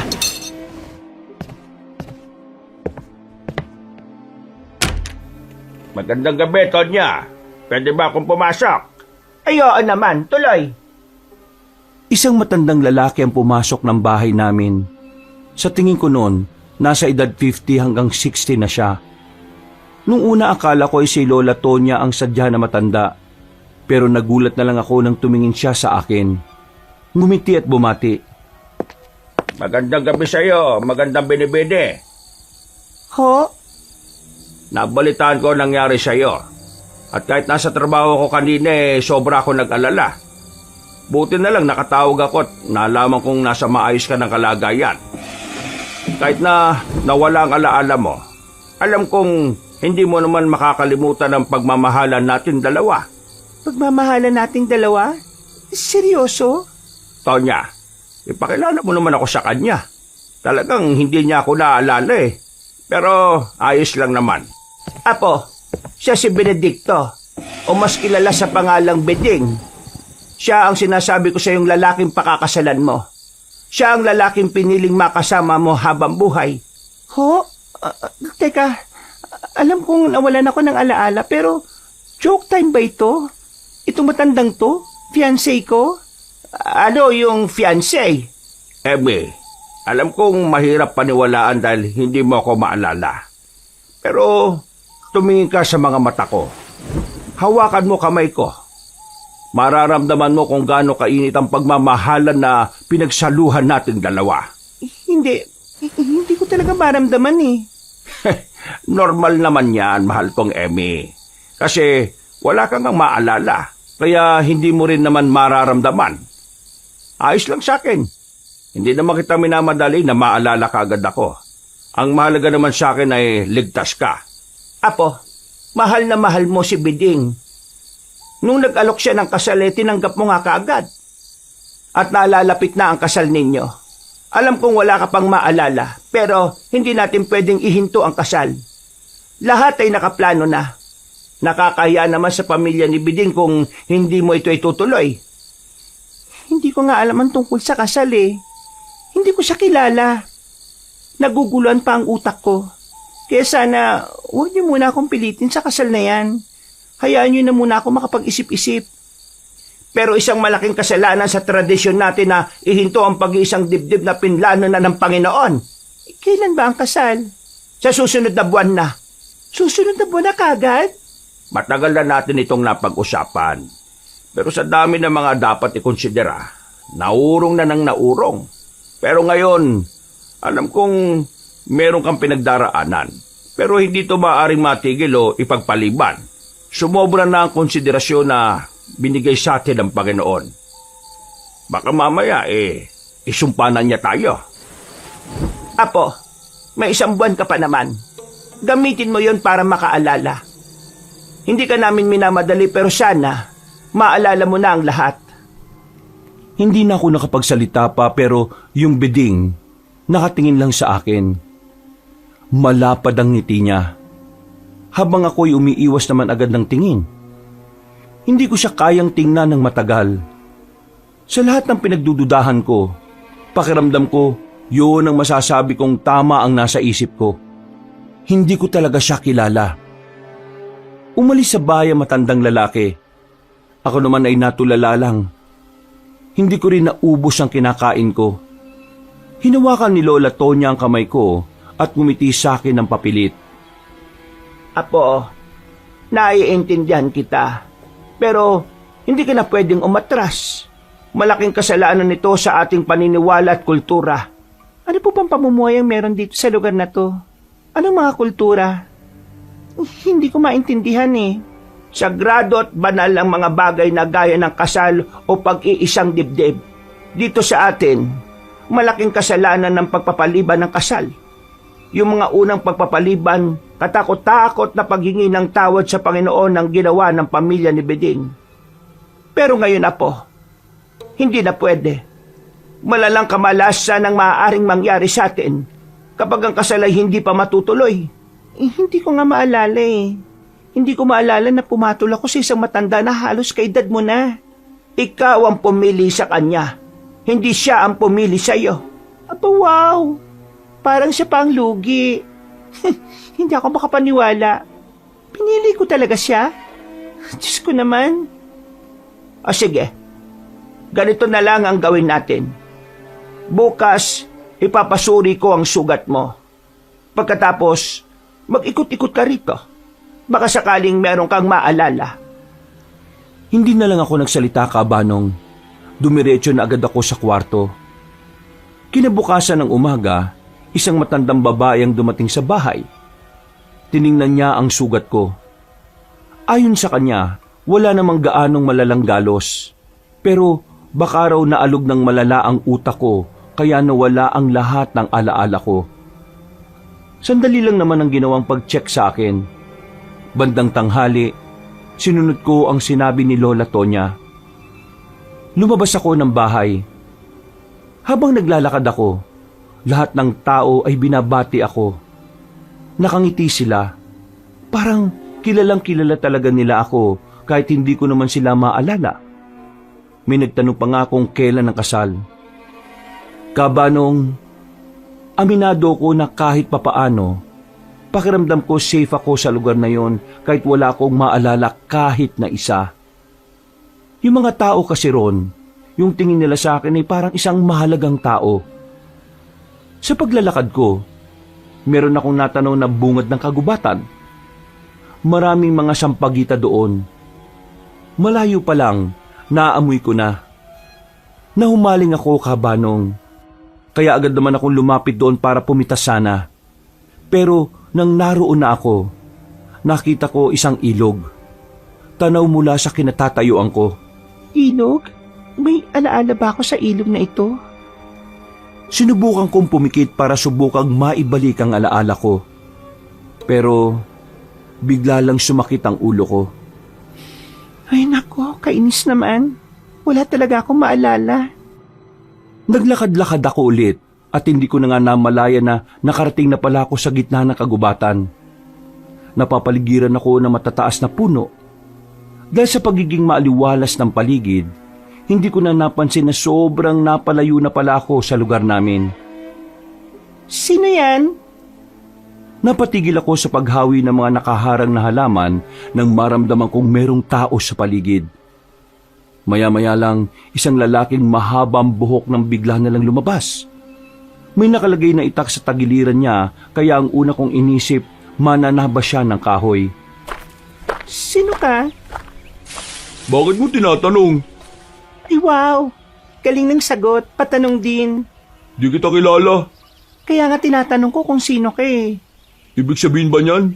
Nakikipagkilala ka na? Tinatanong ko lang kung sino ka. Anong pangalan mo? Anong ginagawa mo rito? Bigla-bigla ka nalang lilitaw dyan eh. Ilumitaw ka rin naman ah. Pero wala naman akong pakialam kung sino ka. Teka, sa'yo ba tong gubat? Problema nitong lalaki na to, kainis. Eh ikaw, sino ka ba? Oo, ako ang may-ari ng gubat na to. Ano, masaya ka na? Ah, diwata ka? Ganyan pala suot ng mga diwata. Hindi ako nakikipagbiruan sa iyo ah. Hindi tayo close, okay? Tsaka na nga, O teka, saan ka pupunta? sa lugar kung saan wala ako makakasalubong na kamukha mo. Mag-iingat ka, baka mapahama ka. Napatigil ako sa sinabi niyo ng lalaki, Kabanong. Pagharap ko, seryoso na ang mukha niya. Hindi ko rin alam kung bakit parang bigla na lang din akong kinabahan. At bakit naman ako mapapahama ka, Bear? Base sa kutis mo at sa pagkaputi mo at sa itsura ng mukha mo, mukha kang dayo dito sa Kapis. May mga nilalang na dumadali ng mga dayo. Gusto mo bang malaman kung anong klaseng nilalang yon? Anong nilalang? Ano pa, hindi mga aswang. Mga aswang? Ano yun? Mga nilalang na nilikha ng kasamaan. Mga nilalang na kumakain ng tao. Ah, akala ko naman kung ano. Huh? Di ka ba natatakot?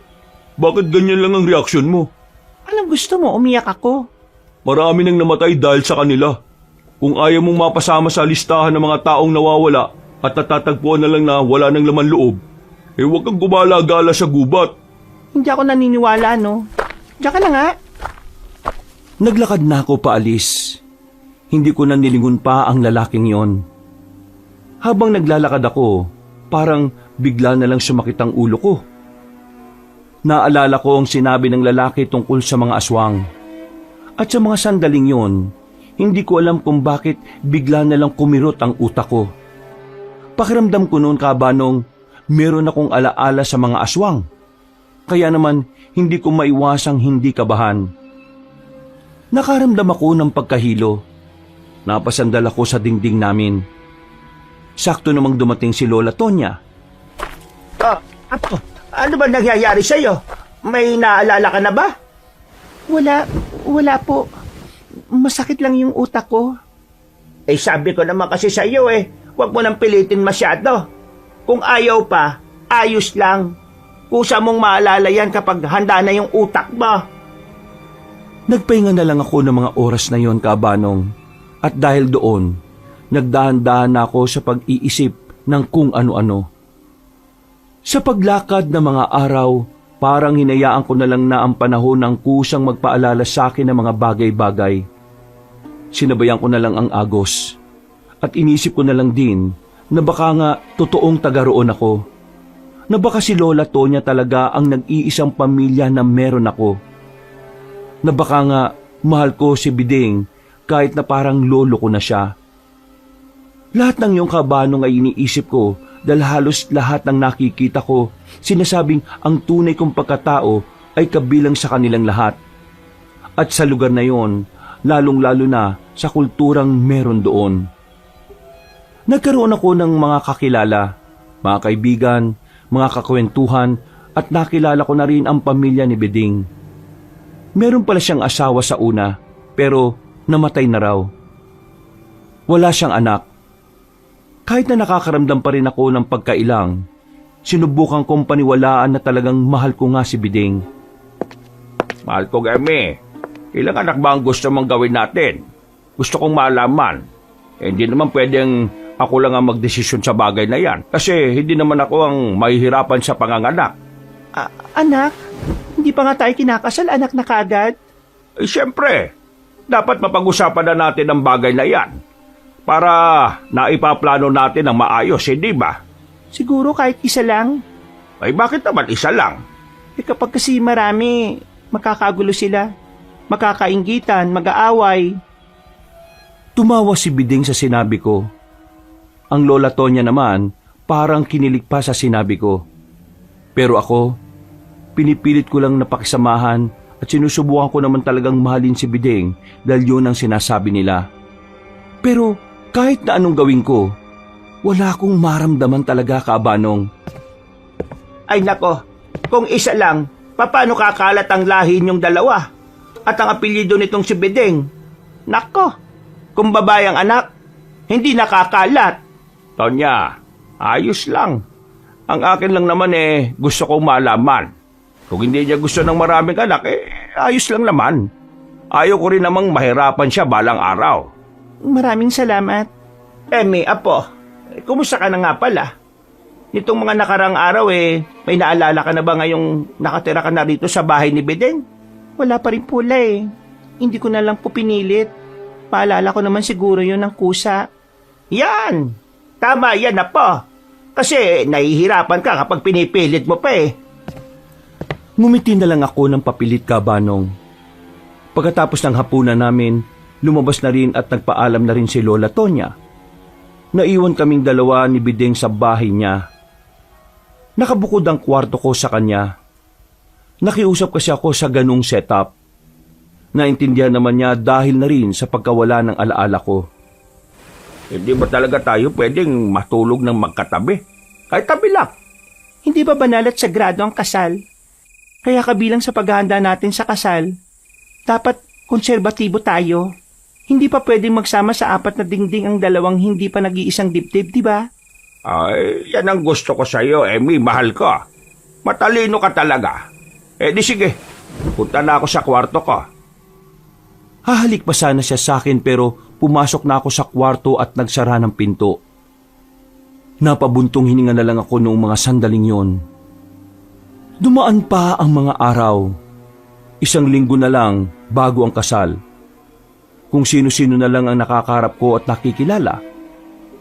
Kilala kasi si Bideng sa lugar na yon, kaya pati ako nadadamay sa kasikatan niyang hindi ko alam kung papaano nangyari. Basta ang alam ko, may trabaho siyang malaki ang sahod. Siya ang may pinakamalaking sahod sa mga taong naroroon. Sa mga nagdaang mga araw, meron akong mga napapansing kakaiba lalo na kung gabi. Kung minsan, nakakarinig ako ng malalakas na angil, na ang sabi naman ni Lola Tonya, mga alagang baboy lang daw yon.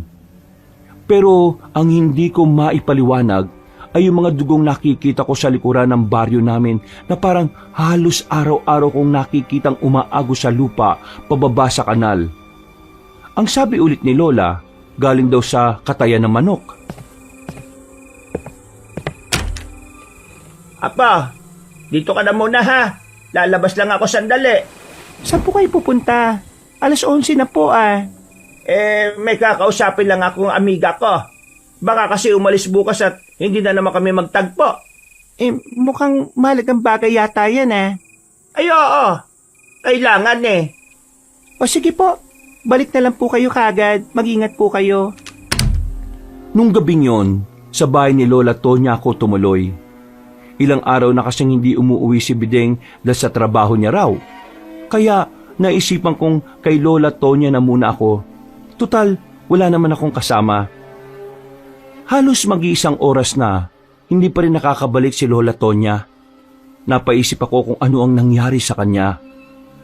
Kaya nagdesisyon na akong lumabas at puntahan siya. Sa kakalakad at kakahanap ko kung saan ang bahay ng amiga niya, nakarating na ako sa bahay ni Bideng. Aalis na sana ako na makarinig ako ng malakas na boses. At ang boses na yon ay nagmumula mismo kay Lola Tonya. Bakit hindi pa natin gawin ngayon? Total bilog na ang buwan. Bideng, hindi ko na kayang tiisin ito. Nahihirapan na ako maging mabait sa babaeng yan. Sa katapusan ng pinakamagandang kabilugan ng buwan. Alam mo naman yan. Tiisin mo na lang kasi. Matatapos na rin naman yung ginagawa mo. Tandaan mo, dito nakasalalay ang buong lahi natin. Kapag hindi ako nagkaanak sa kanya at hindi tayo nakagawa ng bagong uri ng aswang, mawawalan ng saysay ang angkan natin. Mawawalan tayo ng armas laban sa mga manunogis na yon. Ay nako, grabe itong ginagawa mo sa akin, Bideng. Asawa mo ko pero gusto mong ikasal ka sa ibang babae. Sa tao pa. Anong tingin mo sa akin? Hindi nasasaktan? Tapos ako pa yung gumagawa ng paraan para matuloy ang kasal ninyong dalawa? Mahal ko, patawarin mo ko. Pero ito yung nakatakda sa kasulatan. Isang babaeng berhen na tao ang magsasalba sa ating lahi. Konting tiis na lang. Pag natapos na to wala na akong pakialam sa kanya. Hindi. Kitang-kita ko sa mga mata mo na sa tuwing magkausap kayong dalawa masaya ka. Kinikilig ka pa. Para kang asong ulol na nakatingin sa kanya at naglalaway. Gusto mo rin kasi siya. Ano ka ba naman? Huwag kang mag-isip ng kung ano-ano dyan, no? Ikaw lang ang mahal ko, wala nang iba. Ginagawa ko lang ito para sa ating lahat. Yun na lang sana ang isipin mo, Tonya. Ay nako, bisit! Bisit ka! Masaya kasi akong tinutulungan mo ko sa adikain kung mabuhay ang lahi natin. Masaya ako kasi nandiyan ka para tulungan ako. Kaya sana konting tiis pa, mahal. Ilang araw na lang, kapag natapos ang sagradong kasal sa harapan ng ating Panginoon, aanakan ko kagad siya para maisilang na kagad ang bagong uri ng aswang na magliligtas sa ating lahat. Siguraduhin mo lang na wala kang ibang intensyon sa babaeng yan. Dahil kapag nalaman ko na may pagtingin ka sa kanya, abay ako mismo ang lalapa sa kanya. Naintindihan mo ba ka? Oo naman, mahal. Naiintindihan kita. Hindi ako makapaniwala sa mga narinig ko, Kabanong. Nakaramdam na naman ako ng pagkahilo sa mga nalaman ko. Hindi ko maintindihan nung una, pero nang maalala ko ang salitang aswang na nabanggit nila, doon na nagtindigan ng mga balahibo ko. Nagmamadali ako makaalis. Tumakbo ko ng mabilis hanggang sa marating ko na ang kagubatan. Wala na akong pakialam kung magkanda sugat-sugat na naman ang mga paa ko. Ang tanging nasa utak ko lang noon ay iwan ang lugar na yon. Takasan ang napipintong kasalang hindi ko gusto. Lisanin ng mga aswang na balak akong gamitin sa kung anuman ang gusto nilang mangyari. Sa halos 10 minuto kong pagtakbo na hindi alam ang patutunguhan, isang lalaki na naman ang nakasalubong ko. Nakilala ko siya. Nilapitan ko kaagad. Biglang sumakit ang ulo ko nang may alaalang sumulpot sa utak ko. Pero hindi malinaw. Basta ang naalala ko, tumatakbo rin ako sa isang gabing madilim. Hoy, ikaw yung babae na kausap ko ah. Aray ko! Hoy, anong nangyayari sa'yo? Napahawak na lang ako sa ulo ko nung makaramdam ako ng matinding sakit. Muntikan na ako matumba dahil nawalan ako ng balanse. Mabuti na lang ay may nahawakan akong katawan ng puno at doon ay napasandal ako.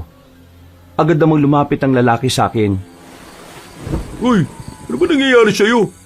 Wala akong ginagawa sa'yo ah. Baka mamaya ako pa masisi sa'yo. Ano ba kasi ginagawa mo rito? Masakit ang ulo ko. Masakit. Sobrang sakit. Nahihilo ko. Eh, sino ka ba? Seriously, sa ganitong sitwasyon, kailangan ko magpakilala. Pwede bang tulungan mo ko? Eh, paano nga kita tutulungan kung hindi ko alam kung anong nangyayari sa'yo? Masakit nga ang ulo ko at nahihilo ko. Bingi ka ba? Aray! Uy, halika. Sumama ka sa akin. Uy! Buwisit! Bigla na lang ako nawalan ng malay. Hindi ko na kasi talaga kinaya ang hilo. Yun ang epekto ng subukan kong sisiri ng alaalang nawala. Nagising na lang ako na nasa isang bahay na ako. Tanging gasera lang ang nagsisilbing ilaw doon. Sa gilid, may isang lalaking nagtitimpla ng kung ano. Tumingin siya sa akin. Siya ang lalaking nakausap ko sa gubat. Magwawala sana ako sa pag-aakalang nakidnap ako. Pero bigla ko ring naalala na siya pala ang tumulong sa akin. Mabuti naman at nagising ka na. Sobrang sarap ng tulog mo. Akala mo bahay mo to eh. O ano, kumusta na pakiramdam mo? Maayos na rin ang pakiramdam ko. Hindi na masakit ang ulo ko at hindi na rin nahihilo. Aba malamang. Eh pinainom kita ng gamot para mawala yung sakit ng ulo mo eh. Saan tayo? Nandito tayo sa pansamantala kong bahay. Dito ako madalas kapag gusto kong manatili sa gubat. Huwag kang mag-alala. Ligtas ka naman dito. Eh ikaw, ano ka ba talaga? Hindi ka ba aswang? Ako? Aswang? Ungas. Hindi ako aswang no. Isa akong manunugis. Ang manunugis, pumapatay ng aswang. Manunugis? Ibig sabihin, matutulungan mo ko? Bakit? Ano bang ginawa sa iyo ng mga aswang? Napabangon ako kagad sa kanya at saka hinawakan ko ang dalawa niyang kamay. Para akong batang nagmamakaawa. Siya lang ang pag-asa ko para makaalis. Siya lang ang susi para hindi na ako maikasal sa matandang aswang na si Biding. Tulungan mo ko. Ayoko na ron, pakiusap. Oo, umalma ka nga. Kalma. Vampira naman tong taong to. Relax ka lang. Ikwento mo sa akin ng mahinahon. Oh, inumin mo to. Tableya to. Para maikalma mo yung sarili mo. Para kang wala sa katinuan eh. Pinaupo niya ako kabanong. Huminga ako ng malalim at agad na ininom ang tableya. Nang may masmasan, saka ko sinimulan ng mas mahinahon at kalmado ang mga nangyari. Wala akong matandaan eh. Paggising ko, nasa isang bahay na ako. Sa gilid ko, may matandang babae. Nagpakilala siyang lola ko. Ang sabi niya, nawalan ako ng alaala ng mabagok ang ulo ko. Kumukuha daw kami ng kung anong prutas kasama ng mga pinsan ko. Tapos, nalaglag daw ako. Ang sabi pa niya, meron daw akong gustong pakasalan na lalaki. Biding ang pangalan.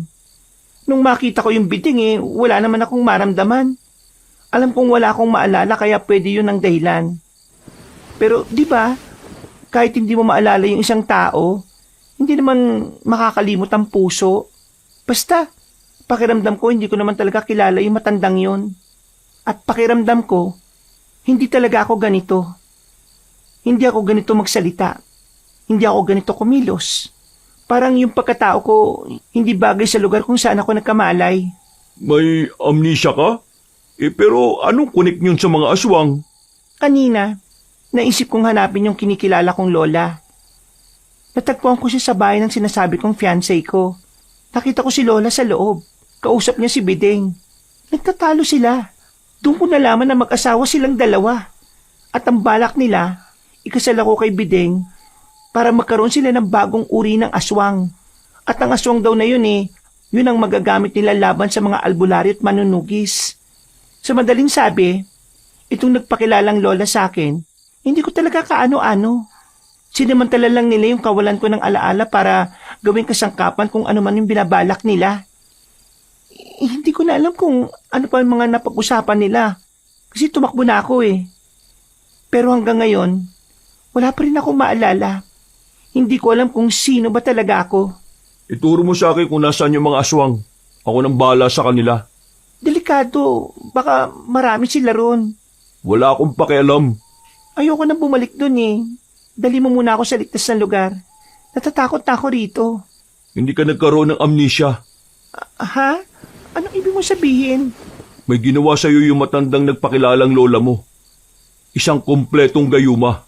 Kumpletong gayuma? Ano yun? Ang matatanda at veteranong aswang, meron silang kakayahan na gumamit ng mga itim na kapangyarihan. Kabilang na rito yung mga pagmamanipula nila sa utak ng isang tao. Ginayuma ka niya. Kasama sa gayumang yon ay ang pagbura sa alaala mo. At ang tanging tatanggapin mo lang na katotohanan ay kung ano ang sasabihin nila. Ginawa nila ang gayuma sa iyo para mas madali nilang maisakatuparan yung mga binabalak nila. Alam ko na binabalak nila Gagamit sila ng birhen na babae para ihalo sa dugo ng isang dugong bughaw na aswang. Kailangan mapigilan ang gagawin nila. Dahil kung hindi, mahirapan na kami mga manunugis na kalabanin sila kapag nangyari yun. Kinayuma ako? Ibig sabihin, walang connect yung pag-untog ng ulo ko. Pero paano mawawala yung gayuma sa akin? Paano ako makakabalik sa dati kung wala akong maalala? Alam ko kung paano mawawala ang gayuma sa utak mo. Pero kailangan mong bumalik doon. Ha? Babalik pa ron? Ang nanggagayumang aswang ay may malakas na konsentrasyon na kahit abala sila sa ibang bagay, nananatiling buo ang konsentrasyon nila. Isa lang ang paraan para mawasak yon. Kailangan nilang maituon ang atensyon nila sa pisikal na sakit. May ibibigay ako sa iyong karayom. Hindi yung basta karayom lang Ginagamit kong karayom na yung kapag may sinasapian. Mabisa rin itong pantanggal ng gayuma. Itutusok mo sa kanya yon ng pasimple lang. Nang sa ganun mawala ang konsentrasyon na ginagawa niya sa sarili niya. Kapag nagawa mo yun, mawawala na rin ang gayuma. Pero kailangan mong magdoble ingat. Mautak ang mga veteranong aswang. Alam nila kung may gagawin ka sa kanilang masama. Magpanggap ka munang walang alam. Kumuha ka ng tamang tiyempo. Saka mo itusok ang karayom. Pwede bang abangan mo ako sa kanto? Para kapag nagawa ko na yon, kunin mo na lang ako. Baka kasi hindi na ako makalabas dun kapag nalaman nilang meron na akong naaalala. Sige. Ihatid kita, tihintayin kita sa bungad. Pero kailangan mo magawa ng maayos ang pinapagawa ko sa iyo, ha? Dahil kung hindi, habang buhay ka nang naroon at baka mahirapan akong kunin ka. Ano nga palang pangalan mo? Kaloy ang pangalan ko. Ako, hindi ko alam pero ang sabi nila, Emmy ang pangalan ko. Malamang, hindi mo yung totoong pangalan. O sige, ganda na lang ang itawag mo sa akin. Ayos ha. Kahit na papano ay nagkaroon ng kapanatagan ang kalooban ko dahil kay Kaloy. Sa isip-isip ko noon, talagang hulog siya ng langit. Sa dami ba naman kasi ng pwede kong makasalubong sa gubat, siya pa talaga na may interes sa pagpatay ng mga aswang. Sinunod ko ang napagkasunduan. Kahit na alam ko ng aswang yung dalawang matanda, lakas loob akong bumalik. Mabuti na lang talaga at wala pa si Lola Tonya sa bahay nang makabalik ako. Mga ilang minuto lang bigla siyang dumating at kalmado siya na parang hindi sila nagtalo ni Bideng. Apa, bakit hindi ka pa natutulog? Kasi inihintay kita Ang tagal mo Ano ka ba naman? Hindi mo naman ako kailangang hintayin eh. Maaga ka pa bukas. Kasi di ba, magsusukat ka ng gown mo. Kaya dapat maaga kang natutulog. Opo, La. Matutulog na rin po ako. Hinihintay lang po kasi kita. Hindi po kasi ako makatulog na mag-isa eh. O siya, sige na. Pumasok ka na sa loob. Hinawakan ako ni Lola Tonya sa bewang. Palihim ko namang inilabas ang karayom. Pag-akbay ko sa kanya, doon ko na pasimpleng itinusok ang karayom. Agad kong itinapon sa gilid ang karayom nang maramdaman niya ang sakit. Aray ko, ano yun? May tumusok sa akin? Po? Ano po? May tumusok sa inyo? Ano po kaya yun? Hindi ko nga alam eh. Ang sakit. Baka po bubuyog. Bubuyog? Wala namang bubuyog dito. Baka naman... Hindi ko na naituloy ang sasabihin ko nang biglang makaramdam ako ng pagsakit ng ulo. Sa isang iglap, ang daming alaala ang biglang bumalik sa akin. Para silang mga palabas na mabilis na pinaandar sa isang DVD player. Lahat yun nakita ko. Mula nung pagkabata ko hanggang sa bago ko mapunta sa lugar na yon. Nagtindigan ng mga balahibo ko kabanong nung maalala ko kung papaano ako nakuha ng matandang si Aling Tonya. Buong buo sa alaala ko na siya ang matandang aswang na humahabol sa akin nung gabing yon. Napahawak ako sa lamesa na makaramdam ako ng kaunting hilo. Nagtataka naman si Aling Tonya sa akin. Anong problema? May naalala ka na ba? Ho? Wala po. Masakit lang po yung ulo ko. Puyat po siguro. Ikaw kasi. Puro ka kasi puyat. O sige na. Pumasok ka na sa kwarto mo. Ako naman lalagyan ko lang ng pamahay itong mahapdi sa balikat ko. Tumango ko bilang tugon kabanong, pero ramdam kong parang may iba siyang naiisip. Mabilis akong pumasok sa kwarto. Binuksan ko kagad ang bintana. Nung dumaan ako sa gilid ng bahay para tumakas, bigla na lang siyang umarang sa daraanan ko. Hindi ko alam kung papaano siyang nakarating doon. Saan ka pupunta?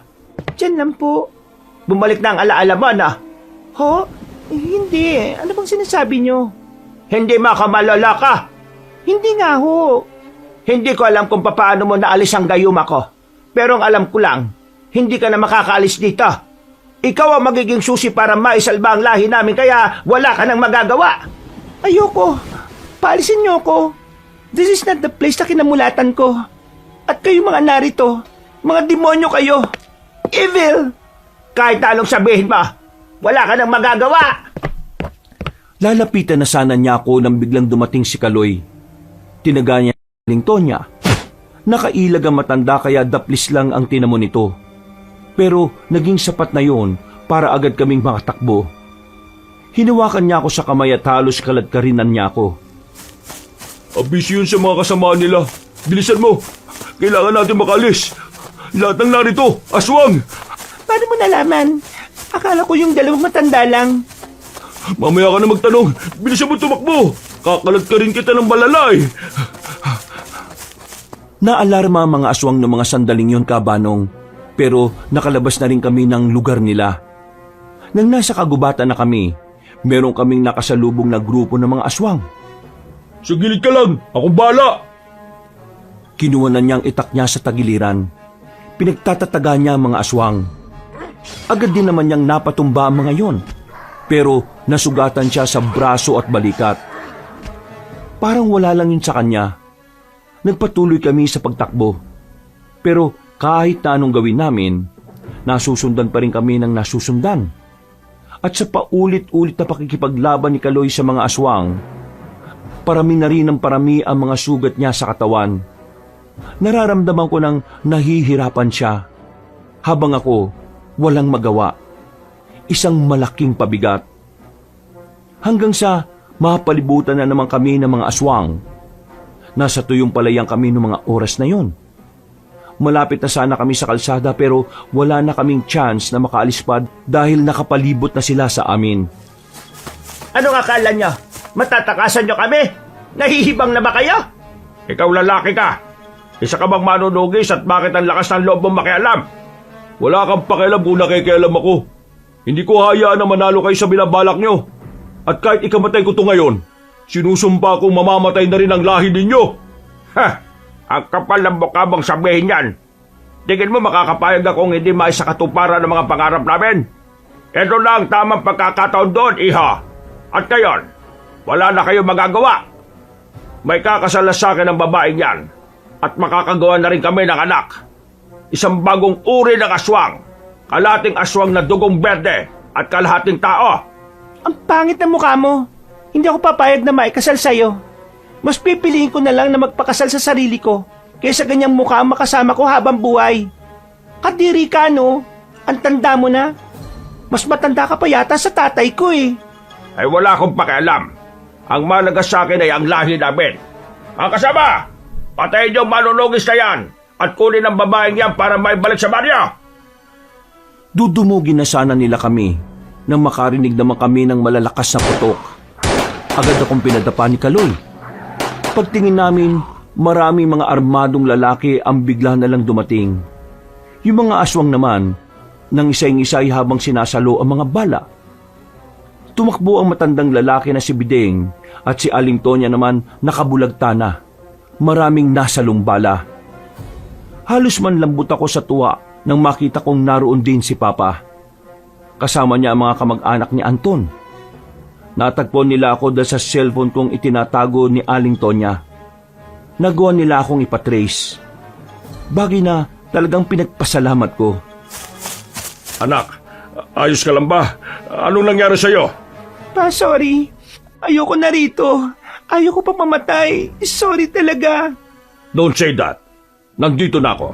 Hindi ko hayaan na mawala ka sa akin, okay? Ligtas ka na. At yung mga aswang na yon, papatayin namin yon para sa'yo. Eva, napilitan na akong sabihin kay Sir Ramil na nasa amin ka eh. At tungkol sa pagkawala mo. Hindi ka na kasi namin mahanap eh. Mabuti na lang, na-trace nila yung cellphone mo at nalaman namin ang location mo. Maraming salamat. Sobrang thank you talaga. Akala ko hindi na ako makakabalik eh. Sino naman ang lalaking yan? Siya ang nagligtas sa akin pa. Isa siyang manunugis. Pinapatay niya ang mga ugly monster na yon. Maraming salamat sa iyo, iho. Wala pong anuman. Pero kailangan po natin silang habulin. Buhay pa po sila eh. Kung hindi po natin sila mauubos, babalik at babalikan nila yung anak ninyo. Sir Ramil, kami na po ng mga kamag-anak kong bahala rito. Umuwi na lang po kayo sa amin. Elias, samahan mo sila pa uwi sa atin ha. Tapi, insan! Hinayaan na namin sila Anton at si Kaloy na umasikaso sa mga aswang. Agad na rin kaming bumiyahe. Pag-uwi ko sa bahay nila Anton, nakaabang na agad ang buong pamilya niya. Sobrang nag-aalala sila sa akin dahil halos 1 buwan akong nawala. Inasikaso nila ako. Pakiramdam ko noon, parte talaga ako ng pamilya nila. Anak, I'm so sorry sa nangyaring ito sa iyo. It's my fault. Kung hindi sana kita pinilit na pumunta sa Amerika maybe hindi ito nangyari. Sorry. I'm really sorry, Eva. No, kasalanan ko rin naman eh. Kung sana hindi ko pinilit si Anton. At kung nakinig ako sa kanya, hindi ito mangyayari. Papa, I'm so scared. Nakakatakot sila. Akala ko dati hindi sila totoo pero totoo pala at muntikan pa nila akong gawing instrument para sa mga kahayupan nila. Inalisan nila ako ng alaala using that gayuma thing. Buti na lang, tinulungan ako ni Kaloy. Wala ka nang dapat pang ikatakot, anak. Ligtas ka na. Narito na ako. Hindi ko hahayaan na may mangyari pang masama sa iyo. Naging kalmado na rin ako makalipas lang ng ilang oras. Mga bandang madaling araw na, nakabalik na rin sila Anton. At ayon sa kanila, napatay na raw nila ang lahat ng mga aswang. Nasunog na rin nila ang tirahan ng mga yon. Sabi sa akin ni Kaloy, kailangan ko raw lisanin ng kapis. Baka raw kasi may mga grupo pa ng aswang na magka-interes sa akin. Yung natalo raw kasi nilang mga aswang, isang angkan lang daw yon. Nagpasalamat ako kay Kaloy. Kung di dahil sa kanya, baka hindi na ako nakaalis pa roon. Utang ko sa kanya ang buhay ko. Sinubukan nga rin siyang bigyan ni Papa ng reward, pero hindi niya tinanggap. Talagang totoo ang pagtulong niya at wala siyang hinihinging kapalit. Binigyan na lang namin siya ng contact number para sakaling may kailanganin siya ay pwede siyang lumapit sa amin. We're home. Alam kong na-miss mo ang mga pagkain dito, anak. Kaya nagpaluto ko ng marami. Anton, sumabay ka na rin sa amin, ha? At yung pinsan mo, papasukin mo rito. Bakit ba nasa sasakyan lang yon? Nahiya raw po eh. Ang laki raw po kasi ng bahay niyo, sir. Ay, Diyos ko, nahiya pa. Kulang pa ito sa ginawa niyo para sa anak ko, ano? Nang magkakasama na kami sa hapagkainan, sobrang gaan ng pakiramdam ko. Sobrang saya ko, Kabanong. Sobrang panatag. Alam kong wala nang aswang ang kukuha sa akin. Saka ko lang napagtanto na kahit hindi kami magkasundo ni Papa noon, mas maganda pa rin talagang kasama ko siya. Napagtanto ko rin na hindi lahat ng desisyon ko ay tama. Napagtanto ko na kahit pala nasa tamang edad na ako para makapagdesisyon, kailangan ko pa rin talaga ng gabay ng isang magulang. Anak, you can do everything you want. You have your freedom.